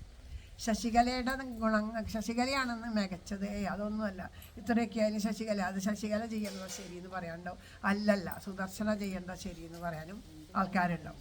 അപ്പോൾ അങ്ങനെ രണ്ട് വിഭാഗം. അപ്പം ആരാണ് ശ്രേഷ്ഠം വെച്ചാൽ രണ്ടാളും ഒരുപോലെയാണ്, ആരും ശ്രേഷ്ഠരല്ല, രണ്ടാളും ഒരുപോലെയാണ് എന്നുള്ളത് പറഞ്ഞാൽ ഈ വഴക്ക് നടക്കുകയാണ്. അപ്പം അതിൻ്റെ മുമ്പിൽ ഈ മഹാദേവൻ വലിയ രൂപത്തിൽ, അതായത് രൂപമൊന്നുമില്ല, അതായത് അതിന് കണ്ണോ മൂക്കോ ഒന്നുമില്ല, ഒരു സ്ഥാണു എന്നാ പറയുക അതിന്. ആ ശിവലിംഗത്തിൻ്റെ രൂപം തന്നെ അങ്ങനെയാണല്ലോ, പിന്നീട് നമ്മൾ കണ്ണും മൂക്കൊക്കെ വരയ്ക്കുകയാണ്. അങ്ങനെ ഭൂമിയിലാണുള്ള ജനങ്ങളാണ്, അതായത് ഈ രണ്ട് ഭാഗത്തിൽ. അപ്പം ഇങ്ങനൊരു ഭാവത്തിൽ ഭഗവാൻ പ്രത്യക്ഷപ്പെട്ടു അതിൻ്റെ ഉള്ളിൽ. അപ്പോൾ അതിൻ്റെ അന്തമില്ല ആദിയില്ലാത്ത രൂപത്തിലാണ് വന്നത്. അപ്പോൾ പറഞ്ഞു, ആരാണ് ശ്രേഷ്ഠരെന്നറിയാനാണല്ലോ ഇവിടെ വഴക്ക് നടക്കണേ. മഹാവിഷ്ണു പാദം എവിടെയാണെന്ന് കണ്ടുപിടിക്കാനായിട്ട് പോട്ടെ, ബ്രഹ്മാവ് എവിടേക്ക് പോകണം, ശിരസ് എവിടെയാണെന്ന് കണ്ടുപിടിക്കാനായിട്ട് പോകണം. അങ്ങനെ അത് രണ്ടും കണ്ടുപിടിക്കാനായിട്ട് പോട്ടെ എന്ന് ഒരു നിർദ്ദേശം വച്ചപ്പോൾ അതെല്ലാവർക്കും സ്വീകാര്യമായി. അങ്ങനെ മഹാവിഷ്ണു താഴേക്ക് പോയി എത്ര എത്തിയിട്ട് മഹാവിഷ്ണുവിന് ആ പാദം എത്താനായിട്ട് സാധിച്ചില്ല. അപ്പോൾ മഹാവിഷ്ണു തിരിച്ചു വന്നിട്ട് പറഞ്ഞു, എനിക്ക് പാദം കണ്ടെത്താൻ സാധിച്ചില്ല. ബ്രഹ്മാവ് കുറേ പോയി, ബ്രഹ്മാവിനെ കണ്ടെത്താൻ സാധിച്ചില്ല. തിരിഞ്ഞ് മടങ്ങാനായിട്ട് നിൽക്കുമ്പോൾ ഒരു കൈതപ്പൂ വരണു. അപ്പോൾ കൈതപ്പൂവിനോട് ചോദിച്ചു, നീ എവിടുന്നാണ് വരണേന്ന് ചോദിച്ചു. പറഞ്ഞു, ഞാൻ ശിവൻ്റെ ശിരസിൽ നിന്ന് വരണതാണ്. ഇതൊക്കെ ഒരു നിമിത്തം പോലെ തന്നെയാണ് കേട്ടോ ശരിക്കും. അപ്പോൾ ശിവൻ്റെ ശിരസിൽ നിന്ന് വരണതാണെന്ന് പറയുമ്പോൾ ഇനി എത്ര സഞ്ചരിക്കണം എന്ന് ചോദിച്ചപ്പോൾ പറഞ്ഞു, ഇപ്പോൾ അതായത് ബ്രഹ്മാവ് എന്ന് പറഞ്ഞിട്ടുണ്ടെങ്കിൽ നമ്മളുടെയൊക്കെ കഥ, നമ്മൾ ഓരോ ഭഗവാനിൽ നിന്ന് വന്നപ്പോൾ നമ്മളുണ്ടല്ലോ, നമ്മളുടെ പ്രവൃത്തി കൊണ്ട്, ഇപ്പോൾ ഭൂമിയിലൊക്കെ ചെയ്തിട്ട് നല്ല പ്രവൃത്തി കൊണ്ട് ഇന്ദ്രൻ്റെ സ്ഥാനത്ത് നാളെ ബ്രഹ്മാവായത്, ആ ബ്രഹ്മാവ് ചെയ്യണ കർമ്മങ്ങൾക്ക് എന്തെങ്കിലും ദോഷം ഉണ്ടായാൽ വന്ന് പതിക്കും ഈ പുഴുവായിട്ടും. എന്നിട്ട് പിന്നെ മനുഷ്യനായിട്ട് ഇങ്ങനെ ഉയർന്നിട്ടാണ് ഈ ബ്രഹ്മപദവിയും അതൊക്കെ ഒരേ അംശം തന്നെയാണ്, നമ്മളും ഭഗവാന്റെ ഒരു അംശമാണ്, അങ്ങനെ ലഭിക്കുള്ളൂ. അപ്പം അതുകൊണ്ട് പറഞ്ഞു, എത്രയോ ആ ബ്രഹ്മാവിൻ്റെ ജന്മങ്ങൾ എടുത്താൽ അവിടെ എത്താൻ പറ്റുമെന്ന് തോന്നണില്ല, അങ്ങനത്തെ അവസ്ഥയാണെന്ന്. അപ്പോൾ ബ്രഹ്മാവ് എന്ത് പറഞ്ഞു, എന്നാൽ ഒരു കാര്യം ചെയ്യണം, ഞാൻ മഹാദേവൻ്റെ ശിരസ് കണ്ടു എന്ന് നീ സാക്ഷി പറയണം എന്ന് പറഞ്ഞു. അങ്ങനെ പറഞ്ഞ് രണ്ടുപേരും കൂടിയിട്ട് തിരിച്ചു വന്നിട്ട് പറഞ്ഞു, ഞാൻ മഹാദേവൻ്റെ ശിരസ് കണ്ടു, ആ ശിരസിൽ നിന്ന് എടുത്തതാണ് ഈ കൈതപ്പൂവെന്ന്. കൈതപ്പൂ കളവൊന്നും പറഞ്ഞില്ല, തലയാട്ടി ശരിയാന്നുള്ള നിലയ്ക്ക്. ആ പറഞ്ഞ ഉടനെ ആ യാതൊരു രൂപവും ഇല്ലാണ്ടിരിക്കുന്ന ആ സൂക്ഷ്മമായിട്ട് ഇരിക്കുന്ന ശിവലിംഗത്തിൽ നിന്ന് ഒരു കൈ വന്നിട്ട് ഭഗവാന് ആദ്യം ബ്രഹ്മാവിന് 5 ശിരസ്സായിരുന്നു അത്രേ. ഇപ്പോഴാണ് പണ്ട് പഞ്ചമുഖനായിരുന്നു, പഴയ ചിത്രങ്ങളിലൊക്കെ പഞ്ചമുഖനായിട്ട് കാണാം. അതിൽ നിന്നൊരു ശിരസ് അറുത്തെടുത്ത് കളഞ്ഞു. കാരണം ആ ശിരസ് കൊണ്ടാണ് കളവ് പറഞ്ഞത്. അത് ഇനിയും ഒരു തവണ പറഞ്ഞിട്ട് പിന്നെ അതിനൊരു ഇത് കൊടുത്തിരിക്കുക, എന്താ ഇനിയും പറയാനായിട്ടുള്ള ഒരു ഇത് വരും. അപ്പോൾ ഏതൊരു ശിരസ് കൊണ്ടാണോ കളവ് പറഞ്ഞത്, ആ ശിരസിനെ ഇല്ലാണ്ടാക്കി. ആ അംഗത്തിനെ ഇല്ലാണ്ടാക്കി. കാരണം എന്താ, ഇനിയും ഇവന് ചുതി സംഭവിക്കരുത്, നമ്മുടെ ഉള്ളിലുള്ള ആ ദുർവാസനകളെ ഇല്ലാണ്ടാക്കണ ആളാണ് മഹാദേവൻ എന്ന് പറഞ്ഞല്ലോ. അപ്പോൾ അതങ്ങോട്ട് ഇല്ലാണ്ടാക്കി, അത് മുറിച്ച് കളഞ്ഞു. മാത്രമല്ല, ഈ കൈതപ്പൂവിനെ ഇനി ഒരു പൂജയ്ക്കും എടുക്കാണ്ട് പോട്ടെ, കാരണം അതിന് കൂട്ടു നിന്നതല്ലേ, അതുകൊണ്ട് ഒരു പൂജയ്ക്ക് എടുക്കാണ്ട് പോട്ടെ എന്നും പറഞ്ഞു. അങ്ങനെ പക്ഷേ മഹാദേവനായാലും മഹാദേവൻ ചെയ്തത് എന്താ, ബ്രഹ്മാവിൻ്റെ ശിരസ് അറുക്കുക ചെയ്തത്, ഏത് കാര്യത്തിലായാലും.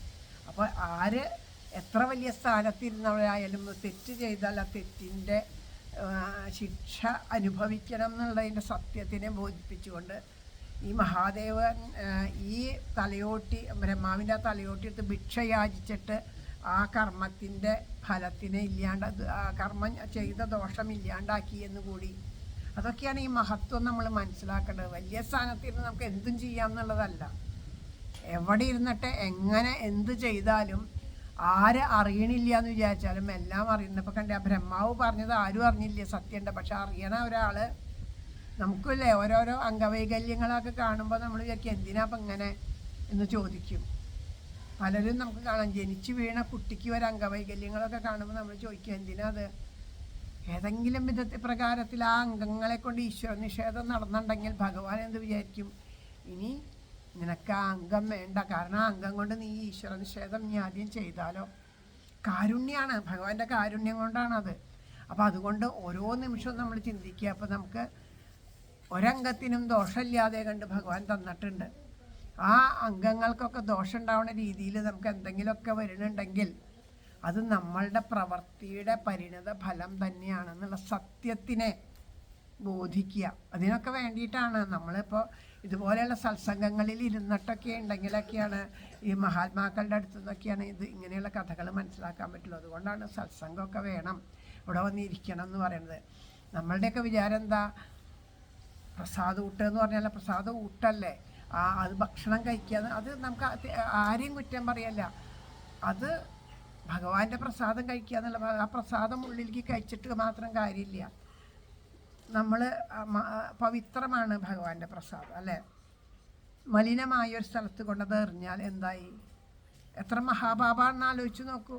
മലിനമായ ഭഗവാന്റെ പ്രസാദം, ഇവിടുന്ന് പൂവും പ്രസാദം തന്നു, അവിടെ വൃത്തികെട്ട കണ്ണിയെ കണ്ട മാംസം ഇതൊക്കെ ഇതായി ചീഞ്ഞ് കിടക്കണ ഒരു കുപ്പയുണ്ട്, ആ കുപ്പയിൽ കൊണ്ടുവന്നത് ഇട്ടാൽ എത്ര വലിയ മഹാപാപായി. ആ മഹാപാപത ചിന്തിക്കുന്നത് പോലും മഹാപാപാണ്. ആ മഹാപാപത്തിൻ്റെ അനുഭവം നമുക്ക് വന്നു ചേരാണ്ടിരിക്കും. അതുപോലെ നമ്മൾ ഇവിടുന്ന് പ്രസാദം കഴിക്കണത് ശുദ്ധമല്ലാത്ത രീതിയിലേക്ക് എത്തണമെന്ന് വിചാരിച്ചാൽ അത് മഹാപാപമല്ല. അപ്പം നമ്മുടെ മനസ്സും ശരീരത്തിനെയും പരിശുദ്ധമാക്കാൻ ആദ്യമേ തന്നെ ഈ സത്സംഗത്തിലൊക്കെ വന്നിരിക്കുക. അതുകൊണ്ടാണ് പറയുന്നത്. അല്ലാണ്ട് ഇപ്പോൾ ഇവിടെ എന്തായാലും പ്രസാദോട്ട് നടക്കേണ്ട എല്ലാവരും ഓരോ വ്യക്തിക്കും ഉണ്ടാവണം അതിൻ്റെ ആ അനുഭവം എന്ന് വിചാരിച്ചിട്ടാണ് പറയുന്നത്. കുറേ നേരം ഇവിടെ വന്നിരുന്ന് നാമം ജപിക്കൂ, ആ ഈശ്വരൻ്റെ കഥകളെ കേൾക്കൂ എന്നുള്ളത്. അപ്പോൾ ഇന്നത്തെ ആ ശിവരാത്രി എന്ന് പറഞ്ഞാൽ ഇത് രണ്ടുമാണ് നമ്മൾ പറയണത്. എന്ത് ശിവരാത്രിക്ക് കാരണം. അപ്പം ഇങ്ങനെ ഉണ്ടായ അപ്പം ആ സമയത്ത് മഹാദേവനെ വാഴ്ത്തി സ്തുതിച്ചു. അപ്പം നമുക്കത് ഒരു രാത്രി മുഴുവനുമാണ് നമ്മുടെ സമയം. മനുഷ്യൻ്റെ ഒരു രാത്രിയാണ് ആ സമയം ഉണ്ടായിരുന്നത്. അതുകൊണ്ട് രാത്രിയാണ് നമ്മൾ നാമം ജപിക്കുന്നത്. എന്നാൽ പകൽ ജപിച്ചാൽ പോരെ, എന്തിനാ ഈ രാത്രി ജപിക്കണേ? ശിവരാത്രി അല്ലല്ലോ, ശിവൻ പകലുള്ളതാണ് ഇപ്പോൾ. എന്നിട്ടും നമ്മൾ ശിവരാത്രി എന്ന് തന്നെയാണ് പറയണത് അല്ലേ. അപ്പോൾ എന്തിനാ ഈ രാത്രി നാമം ജപിക്കണേ? എന്തിനാ രാത്രി ഉറക്കമൊഴിക്കണേ? ഇതൊക്കെ ഉണ്ട്. രാത്രി എന്ന് പറഞ്ഞാൽ എന്താണ്? രാത്രി എന്താ? ഇരുട്ട് അല്ലേ. ആ ഇരുട്ടിൽ നമുക്ക് കണ്ണ് കാണാൻ പറ്റില്ല. അപ്പം നമുക്ക് എന്തുണ്ടാവും ഇരുട്ടിൽ? ഇപ്പോൾ അവിടുന്ന് മുല്ലോറിൽ അവരുടെ അവിടേക്ക് വരണം എന്ന് പറഞ്ഞാൽ പകൽ ഏത് നേരത്തും നിങ്ങൾ വരും. രാത്രി കുറ്റത്ത് അവിടുന്ന് ഇങ്ങോട്ട് വരണം എന്ന് പറഞ്ഞാൽ വരാൻ പറ്റുമോ? ഉണ്ടാവില്ല, വരാൻ പറ്റില്ല. എന്തേ നമുക്ക് വരാൻ പറ്റാത്ത? ഭയമാണ് അല്ലേ. പേടി ഉണ്ടാവില്ലേ നമുക്ക്? വരാനായിട്ട് തന്നെ വരാൻ പേടി. അതിപ്പോൾ പുരുഷന്മാരായിക്കോട്ടെ സ്ത്രീകളായിക്കോട്ടെ ആർക്കായാലും ഭയം ഉണ്ടാവും. വെളിച്ചമൊന്നും ഇല്ലാണ്ട് ഇരുട്ടത്ത് തന്നെ അവിടുന്ന് ഇങ്ങോട്ട് വരണം എന്ന് പറഞ്ഞാൽ ഒരു ഭയം ഉണ്ടാവും. അതേസമയം ഒരു ടോർച്ച് കയ്യിലുണ്ടെങ്കിൽ പുരുഷന്മാർക്കൊക്കെ അത് മതി, ഒരു ടോർച്ച് മതി, അവർ വന്നു നമുക്ക് പിന്നെയും ഭയം ഉണ്ടാവും അല്ലേ. അപ്പം അങ്ങനെ ഒരവസ്ഥ രാത്രി എന്തുണ്ടാവണം? ഭയപ്പെടുത്തുന്നതാണ്, ഇരുട്ടാണ്. അത് തന്നെയാണ് നമ്മുടെ അജ്ഞാനം എന്ന് പറയുന്നത്. അജ്ഞാനം ഇരുട്ടാണ്. അജ്ഞാനം ഉള്ളതുകൊണ്ടാണ് നമുക്ക് പലതിനെയും ഭയം തോന്നുന്നത്. ഈശ്വരനെ വരെ ഭയക്കുന്നവരുണ്ട്. ഈശ്വരൻ അത് ചെയ്യും, ഈശ്വരൻ കോപിക്കും, ഈശ്വരൻ അത് ചെയ്യുന്നവന് ഭയക്കണവരുണ്ട്. അപ്പോൾ ആ ഭയം, അങ്ങനെ ആ ഭയത്തിനെ ഇല്ലാണ്ടാക്കുക. അതാണ് ശിവരാത്രി എന്നുള്ള. ശിവം എന്ന് വെച്ചാൽ മംഗളം, മംഗളമാക്കി തീർക്കുക. രാത്രിയെ മംഗളമാക്കി തീർക്കുന്നത് എന്ന് വെച്ചാൽ നമ്മുടെ അറിവിനെ, അജ്ഞാനത്തെ ഇല്ലാണ്ടാക്കി അറിവിനെ പകർന്ന് നമ്മളെ മംഗളമാക്കി തീർക്കുന്നതാണ് ശിവരാത്രി. അപ്പം അതിന് വേണ്ടിയിട്ട് എന്ത് ചെയ്യണം എന്നുള്ളതാണ് നമ്മൾ ചെയ്യേണ്ടത്. നമുക്ക് ഉള്ളിലെ അജ്ഞാനം നീങ്ങണമെങ്കിൽ എന്താ വേണ്ടത്? ആ ഈശ്വരനെ പറ്റി അറിയണം. ഈശ്വരനെ പറ്റി അറിയണമെങ്കിൽ എന്ത് വേണം? ആ കേൾക്കാനുള്ള ഒരു, അതൊക്കെ കേൾക്കണം. എന്ത് കേൾക്കണമെങ്കിലും അത് കേൾക്കാനായിട്ടുള്ള ഒരു ഇത് വേണ്ടേ നമുക്കിപ്പോൾ. കേൾക്കാൻ കൊതിയുണ്ടെന്നുണ്ടെങ്കിലും പല സാഹചര്യങ്ങളെ കൊണ്ട് പറ്റില്ല. അപ്പം വന്നിരിക്കണം കേൾക്കണം എന്നുണ്ടെങ്കിൽ ആ കേൾക്കാനായിട്ടുള്ള ആ ഒരു നിയോഗം, അതിനുള്ള ഒരു ശക്തി നമുക്ക് കിട്ടണം എന്നുണ്ടെങ്കിൽ എന്ത് വേണം? നമ്മുടെ ഉള്ളിലുള്ള ആ കൊതി ഉണ്ടാവാൻ വേണ്ടിയിട്ട് നമ്മുടെ കർമ്മപ്രാരാബ്ധങ്ങൾ കുറേ നീങ്ങാനുണ്ട്. അതിനാണ് നാമം ജപിക്കാൻ പറയുന്നത്. നാമം ധാരാളം ജപിക്കുമ്പോൾ അത് നമുക്ക് കുറേ പറഞ്ഞു തരേണ്ട കാര്യമില്ല. നമ്മളിവിടെ നാമം ജപം തുടങ്ങിയപ്പോൾ തന്നെ നമുക്ക് അറിവ് പകർന്നു തരാനായിട്ട് ഇവിടെ ഭാഗവത സപ്താഹവും തുടങ്ങി. അത് നമ്മുടെ നാമജപം തുടങ്ങി ഒരു വർഷത്തിനേക്കാളും എത്രയോ തവണയായി ഇവിടെ സപ്താഹം നടത്തണം എന്ന് പറഞ്ഞുകൊണ്ടിരിക്കുന്നു. ഇരിക്കൂട്ടോ, ഒരു കസാരയിൽ ഇങ്ങനെ നിൽക്കണ്ട. അപ്പോൾ എത്രയോ കാലമായി ഇങ്ങനെ ഇരുന്ന് കേൾക്കണം എന്ന് പറയും, ഇരുന്നോളൂ. അപ്പം ഇങ്ങനെ സപ്താഹം നടത്തണം എന്ന് കുറേ കാലമായി പറഞ്ഞു തുടങ്ങിയിട്ട്. പക്ഷേ പലതുകൊണ്ടും നമുക്ക് അതിലേക്ക് അങ്ങോട്ട് അത് ഇറങ്ങി പുറപ്പെടാനുള്ള ഒരു ധൈര്യം ഉണ്ടായിരുന്നില്ല. അവിടെ എന്താ ഉണ്ടായേ? ആൾക്കാർ വരും. അതും ഒരുതരം ഭയം തന്നെയാണ് അല്ലേ? ഇറങ്ങി പുറപ്പെട്ടാൽ അത് വേണ്ടതുപോലെ ആവുമോ, നന്നാവുമോ, ആൾക്കാർ വരും, അതൊരു തരം ഭയം തന്നെയല്ലേ? ആ ഭയത്തെ ഇല്ലാണ്ടാക്കി ഇതെങ്ങനെയാണ്? നമ്മുടെ നാമജപം കൊണ്ട് തന്നെയാണ്. ആ നാമജപത്തിൻ്റെ മഹത്വം കൊണ്ടാണ് നമ്മുടെ ഉള്ളിൽ അത് വന്നത്. അപ്പോൾ അതാണ് ആ ശിവരാത്രി എന്ന് പറഞ്ഞാൽ. വെറുതെ കുറേ എന്തെങ്കിലുമൊക്കെ നമ്മളുണ്ടല്ലോ, ഓരോരുത്തരുണ്ട് രാത്രി ഉറക്കൊഴിക്കുക എന്ന് മാത്രമേ ഉള്ളൂ. അങ്ങനെയുണ്ട്. ആ രാത്രി ഉറക്കൊഴിക്കുക. നമുക്ക് എങ്ങനെയാണ് ഈ ദുരിതങ്ങൾ വരണേന്ന് വിചാരിച്ചാൽ ഈ ഇന്ദ്രിയങ്ങളുടെ ദുരുപയോഗ നിമിത്തമാണ് നമുക്കിതൊക്കെ. ഭഗവാനിൽ നിന്ന് നമ്മൾ അകലാൻ കാരണം എന്താ? ഇന്ദ്രിയങ്ങളുടെ ദുരുപയോഗം. കണ്ണുകൊണ്ട് ഈശ്വരനെ കാണണേക്കാളും നമുക്ക് സീരിയൽ കാണാനൊരു കൊതി. സന്ധ്യ നേരത്തെ അവിടെ നടക്കുന്നുണ്ട്, ദീപാരാധന നടക്കുന്നുണ്ട്. അവിടെ ചെന്ന് അത് എന്തിനപ്പോൾ അവിടെ ചെന്നിട്ട് ആ തിരക്കിലും വേണ്ട, ഇവിടെ ഇരുന്ന് സമാധാനമായിട്ട് കാണാം. അപ്പോൾ ആ കണ്ണ് ദുരുപയോഗത്തിന് വേണ്ടിയിട്ട് നമ്മളെ പ്രേരിപ്പിക്കുകയാണ്. ഒരു ഇത്തിരി കണ്ടു കഴിഞ്ഞാൽ പിന്നെ അതിങ്ങനെ പ്രേരിപ്പിക്കുക. അടുത്തത് എന്തായി അങ്ങനെയുള്ള കാര്യങ്ങളാണ് നമുക്ക്. അപ്പോൾ അതിന് അല്ലെങ്കിൽ വേറെ കാഴ്ചകൾ, അനാവശ്യമായിട്ടുള്ള കാഴ്ചകൾ, മൊബൈലുകൾ, ഇപ്പൊക്കെ അതാണല്ലോ. അങ്ങനെ കാത് വേണ്ടാത്ത കാര്യങ്ങൾ. ഇവിടെ ഇരുന്ന് നാമം ജപിക്കുന്നുണ്ട്, ഇവിടെ കഥ പറയുന്നുണ്ട്, ഇതൊന്നും കേൾക്കാനല്ല. അപ്പുറത്ത് ഒരാൾ എന്നിട്ട് പറയാം, മറ്റേ ആളെന്നല്ലേ ഇങ്ങനെ കേട്ടാൽ നമ്മുടെയൊക്കെ ശ്രദ്ധ ഇവിടെ ഞങ്ങൾ അവിടെ പോയി. പിന്നെ ഇടയ്ക്കകത്ത് എന്താ പറഞ്ഞതെന്ന് അറിയാണ്ട് സമാധാനം ഉണ്ടാവില്ല. ഇവിടെ ഇരിക്കുമ്പോഴേക്കും അവരെന്താണാവോ പറഞ്ഞത്, അതെന്താണാവോ നമുക്ക് അത്. അപ്പം ചിന്ത മുഴുവനും അവിടെ പോവേ. അപ്പം അങ്ങനെ കാത് ദുരുപയോഗപ്പെടുത്തുക. നാവ് കൊണ്ട് ഈശ്വരനാമങ്ങൾ, നല്ല കാര്യങ്ങൾ നാവ് കൊണ്ട് പറയേണ്ടതൊക്കെ നല്ലതായി തീരണം. മറ്റുള്ള അങ്ങനെ അല്ലാണ്ട് നാവിനെ കഴിക്കുന്ന ആഹാരങ്ങൾ സാത്വികമായ ആഹാരങ്ങളല്ലാണ്ട് നാവിൻ്റെ രുചി മാത്രം നോക്കിയിട്ട് ആഹാരം കഴിക്കുക. ചിലപ്പോൾ ഡോക്ടർമാർ നമ്മളോട് പറയല്ലേ, ഇപ്പോൾ അത് സാത്വിക ആഹാരം എന്ന് പറയേണ്ടത് ഇപ്പോൾ മത്സ്യമാംസാദികൾ കൂട്ടണവരുടെ കാര്യം മാത്രമല്ല. അപ്പോൾ അത് ഡോക്ടർ നമ്മളോട് പറയും പഞ്ചസാര അധികമാണ് കേട്ടോ, എന്നാലും അത് കഴിക്കരുതെന്ന് പറയും, അത് നമ്മുടെ ശരീരത്തിന് ദോഷം ചെയ്യും. ഡോക്ടർ അത്രയും മാരകമായിട്ട് പറഞ്ഞാൽ ഓരോ ഭാഗം മുറിച്ച് കളയേണ്ടി വരും. നമ്മുടെ കൺമുമ്പിൽ കാണണം ആൾക്കാർ മുറിച്ച് കളഞ്ഞിട്ട്. അങ്ങനെയുള്ളതൊക്കെ നമ്മൾ കാണും. എന്നാലും വേണ്ടില്ല, ആരും ഇല്ലാത്തപ്പോൾ ഇത്തിരി പഞ്ചസാര എടുത്ത് വായിലിടും. അത് ആരോടും പറയാണ്ട്. മറ്റുള്ള നമ്മളിപ്പോൾ ചെയ്യണ പ്രവൃത്തി, ആ ഒരു പ്രവൃത്തി ആലോചിച്ച് നോക്കുക. അങ്ങനെ ആരും അറിയാണ്ട് നമ്മൾ എന്തെല്ലാം പ്രവൃത്തികൾ ചെയ്യുന്നുണ്ട്. ഈശ്വരന് ഇതിങ്ങനെ ചെയ്യരുതെന്ന് വെച്ചാൽ ഒരു തവണയൊക്കെ ചെയ്തുകൊണ്ട് കുഴപ്പമൊന്നുമില്ല. എന്നുവെച്ചാൽ നമ്മൾ എന്തെല്ലാം ഇതൊരു പ്രത്യക്ഷ ഉദാഹരണം മാത്രമാണ്. നാവിനെ നിയന്ത്രിക്കാൻ പറ്റണില്ല. അതുപോലെ ലൗകികമായ ആസക്തികളെ നമുക്ക് നിയന്ത്രിക്കാൻ പറ്റാതെ കണ്ട് നമ്മൾ അതിലങ്ങോട്ട് അടിമപ്പെട്ട് പോവുകയാണ്. ഒരു നിലയ്ക്കും അല്ലാണ്ട് അടിമപ്പെട്ട് പോവുകയാണ്. അത്രയും ഇത് മുഴുവനും പൂർണ്ണമായ ഹൃദയത്തോടു കൂടിയിട്ട് ഈശ്വര സമർപ്പണം ചെയ്യാത്തത് കൊണ്ടാണ് നമ്മളത്. എല്ലാവരും വന്നിരിക്കണു, ഞാനും വന്നിരിക്കണു, നോക്കട്ടെ കുറച്ച് ദിവസം ഇരുന്നിട്ട് എന്തെങ്കിലും കാര്യം മനസ്സിൽ വിചാരിച്ചിട്ടുണ്ടാവും, അത് ശരിയായില്ല എന്നുവെച്ചാൽ ഇതൊന്നും കാര്യമില്ല, പോയി നമ്മൾ. ഒന്നും ശരിയാവാനല്ല, ഒരു കാര്യങ്ങളും ചെയ്യില്ല, ഒരു കാര്യങ്ങളും ശരിയാവാനല്ല നാമജപം. നാമജപം എന്തിനാണെന്ന് വെച്ചാൽ മനസ്സും ശരീരവും പരിശുദ്ധമാവാനാണ്. എന്നും നല്ല ശുദ്ധമായിട്ട് നമ്മൾ കുളിക്കുന്നുണ്ട്, എന്നും കുളിച്ച് നല്ലോണം ഒരുങ്ങി നമ്മൾ ഇരിക്കുന്നുണ്ടെന്ന് വിചാരിക്കുക. എന്നും കുളിച്ച് വസ്ത്രം ധരിച്ചിരിക്കുന്നത്. അതുകൊണ്ട് നമ്മുടെ ധനം ഇല്ല, കുറച്ച് പൈസ വേണമെന്നാണ് നമുക്ക് ആഗ്രഹം. നമ്മൾ കുളിച്ച് വൃത്തിയായിട്ട് എന്നും കുളിച്ച് വൃത്തിയായിട്ട് ഇരിക്കുക. പൈസ വന്നു ചേരുമോ? വന്നു ചേരില്ല. ശരീരം വൃത്തിയാവും, അത്രയേ ഉള്ളൂ. അതുകൊണ്ട് അതേസമയം ഓരോ കാര്യങ്ങളായാലും വേണ്ടില്ല, നമ്മളങ്ങനെ ആലോചിച്ചിട്ട് കാര്യമില്ല. എന്നും പാത്രങ്ങളൊക്കെ കഴുകി വൃത്തിയാക്കി വെച്ച് ഇങ്ങനെ വച്ചു, അതിൽ ചോറും ഇല്ല, അരിയിട്ട് തിളപ്പിച്ചാൽ ചോറാവുള്ളൂ. അതുപോലെ നമ്മൾ നാമം ജപിക്കണതേ നമ്മുടെ മനസ്സ് പരിശുദ്ധാക്കാണ്. മറ്റതൊന്നും കാര്യമില്ലാണ്ട് വരുന്നു വെച്ചാൽ, പക്ഷെ ഇത് കാര്യം ഉണ്ടായിട്ട് വരും. ഈ മനസ്സ് പരിശുദ്ധമായിട്ട് തീരുമ്പോൾ അതിൻ്റെ ഉള്ളിൽ നമ്മുടെ സ്വാത്വികമായിട്ടുള്ള ഭാവം ഉണരും. അപ്പം എന്താണോ നമുക്ക് ഈ നമ്മുടെ കർമ്മ പ്രാരാബ്ധങ്ങൾക്കനുസരിച്ച് ഈശ്വരൻ്റെ ഇച്ഛയോട് കൂടിയിട്ട് വന്നു ചേർന്നാൽ അതിൽ സന്തോഷിക്കാൻ നമുക്ക് സാധിക്കും. അപ്പം നമുക്ക് അതുവരെ ഇല്ലാത്ത ഒരു ആനന്ദം ഉണ്ടാവും. നമുക്ക് ചിലപ്പോൾ ചിലതുണ്ടായ സന്തോഷം അല്ലേ, ഇപ്പോൾ ഒരു വണ്ടി മേടിക്കണമെന്ന് ആഗ്രഹിച്ചു, വണ്ടി മേടിച്ചു. ആ വണ്ടി മേടിച്ച് കഴിഞ്ഞിട്ട് വണ്ടി കണ്ട സന്തോഷമായി, വണ്ടിയൊക്കെ മേടിച്ചു. പെട്രോളിൻ്റെ വില കൂടിയപ്പോൾ അതൊരു സങ്കടം, വണ്ടി എവിടെയെങ്കിലും ചെന്ന് തട്ടിയാൽ അതൊരു സങ്കടം, അല്ലെങ്കിൽ ഓരോ നിലയ്ക്കും ആ വണ്ടിക്ക് എന്തെങ്കിലും ഇത് വന്നാൽ അത് സങ്കടം അല്ലേ. അപ്പോൾ അതൊക്കെ നമുക്ക് സങ്കടമായിട്ട് തരും. അപ്പോൾ വണ്ടി നമുക്ക് സന്തോഷം തരുന്നുണ്ടോ? ഇല്ല, നമുക്ക് തോന്നുകയാണ് സന്തോഷം ആവുമായിരിക്കുന്നത്, അത് തരുന്നില്ല. അപ്പോൾ നമുക്ക് തോന്നുന്ന വേറെ ഒന്നാവാം. അതിന് പുറമേ നിന്നുള്ളതൊന്നും നമുക്ക് സന്തോഷം തരില്ല. നമ്മുടെ ആ പ്രാരാബ്ധങ്ങൾക്കനുസരിച്ച് എന്താണോ വന്നു തരുന്നത് അതിനെ സ്വീകരിച്ചുകൊണ്ട് കിട്ടുന്നതിൽ സന്തോഷിച്ചുകൊണ്ട് അല്ലേ. നമ്മളൊരു കുഞ്ഞൊരു വീടുണ്ടാക്കിയ ഇതിലിരുന്നാൽ സന്തോഷമാവും എന്ന് വിചാരിച്ചിട്ട് ഒരു വീടും ഇല്ലാത്തവന് ഒരു മുറി ഇത് കിട്ടിയില്ലോ ഭഗവാനെ. പിന്നെ നമ്മൾ ഈ ഒരു മുറി വീട്ടിൽ കുറച്ച് കാലം അങ്ങനെ ഇരിക്കുള്ളൂ. അത് കഴിഞ്ഞാൽ എങ്ങനെയാണ് ഈ ഒരു മുറി വീട്ടിൽ താമസിക്കുക? ഒരു മുറിയും കൂടി ഉണ്ടെങ്കിൽ മതിയാകും. ഒന്നും കൂടി നല്ല വീട്, പിന്നെ ഒന്നും കൂടി നല്ല വീട്ടിലേക്ക് പോകും, പിന്നെ ഒരു സ്വന്തമായിട്ടൊരു വീട്. ഇങ്ങനെ വന്ന് ആഗ്രഹങ്ങൾ നമുക്ക് കൂടുക.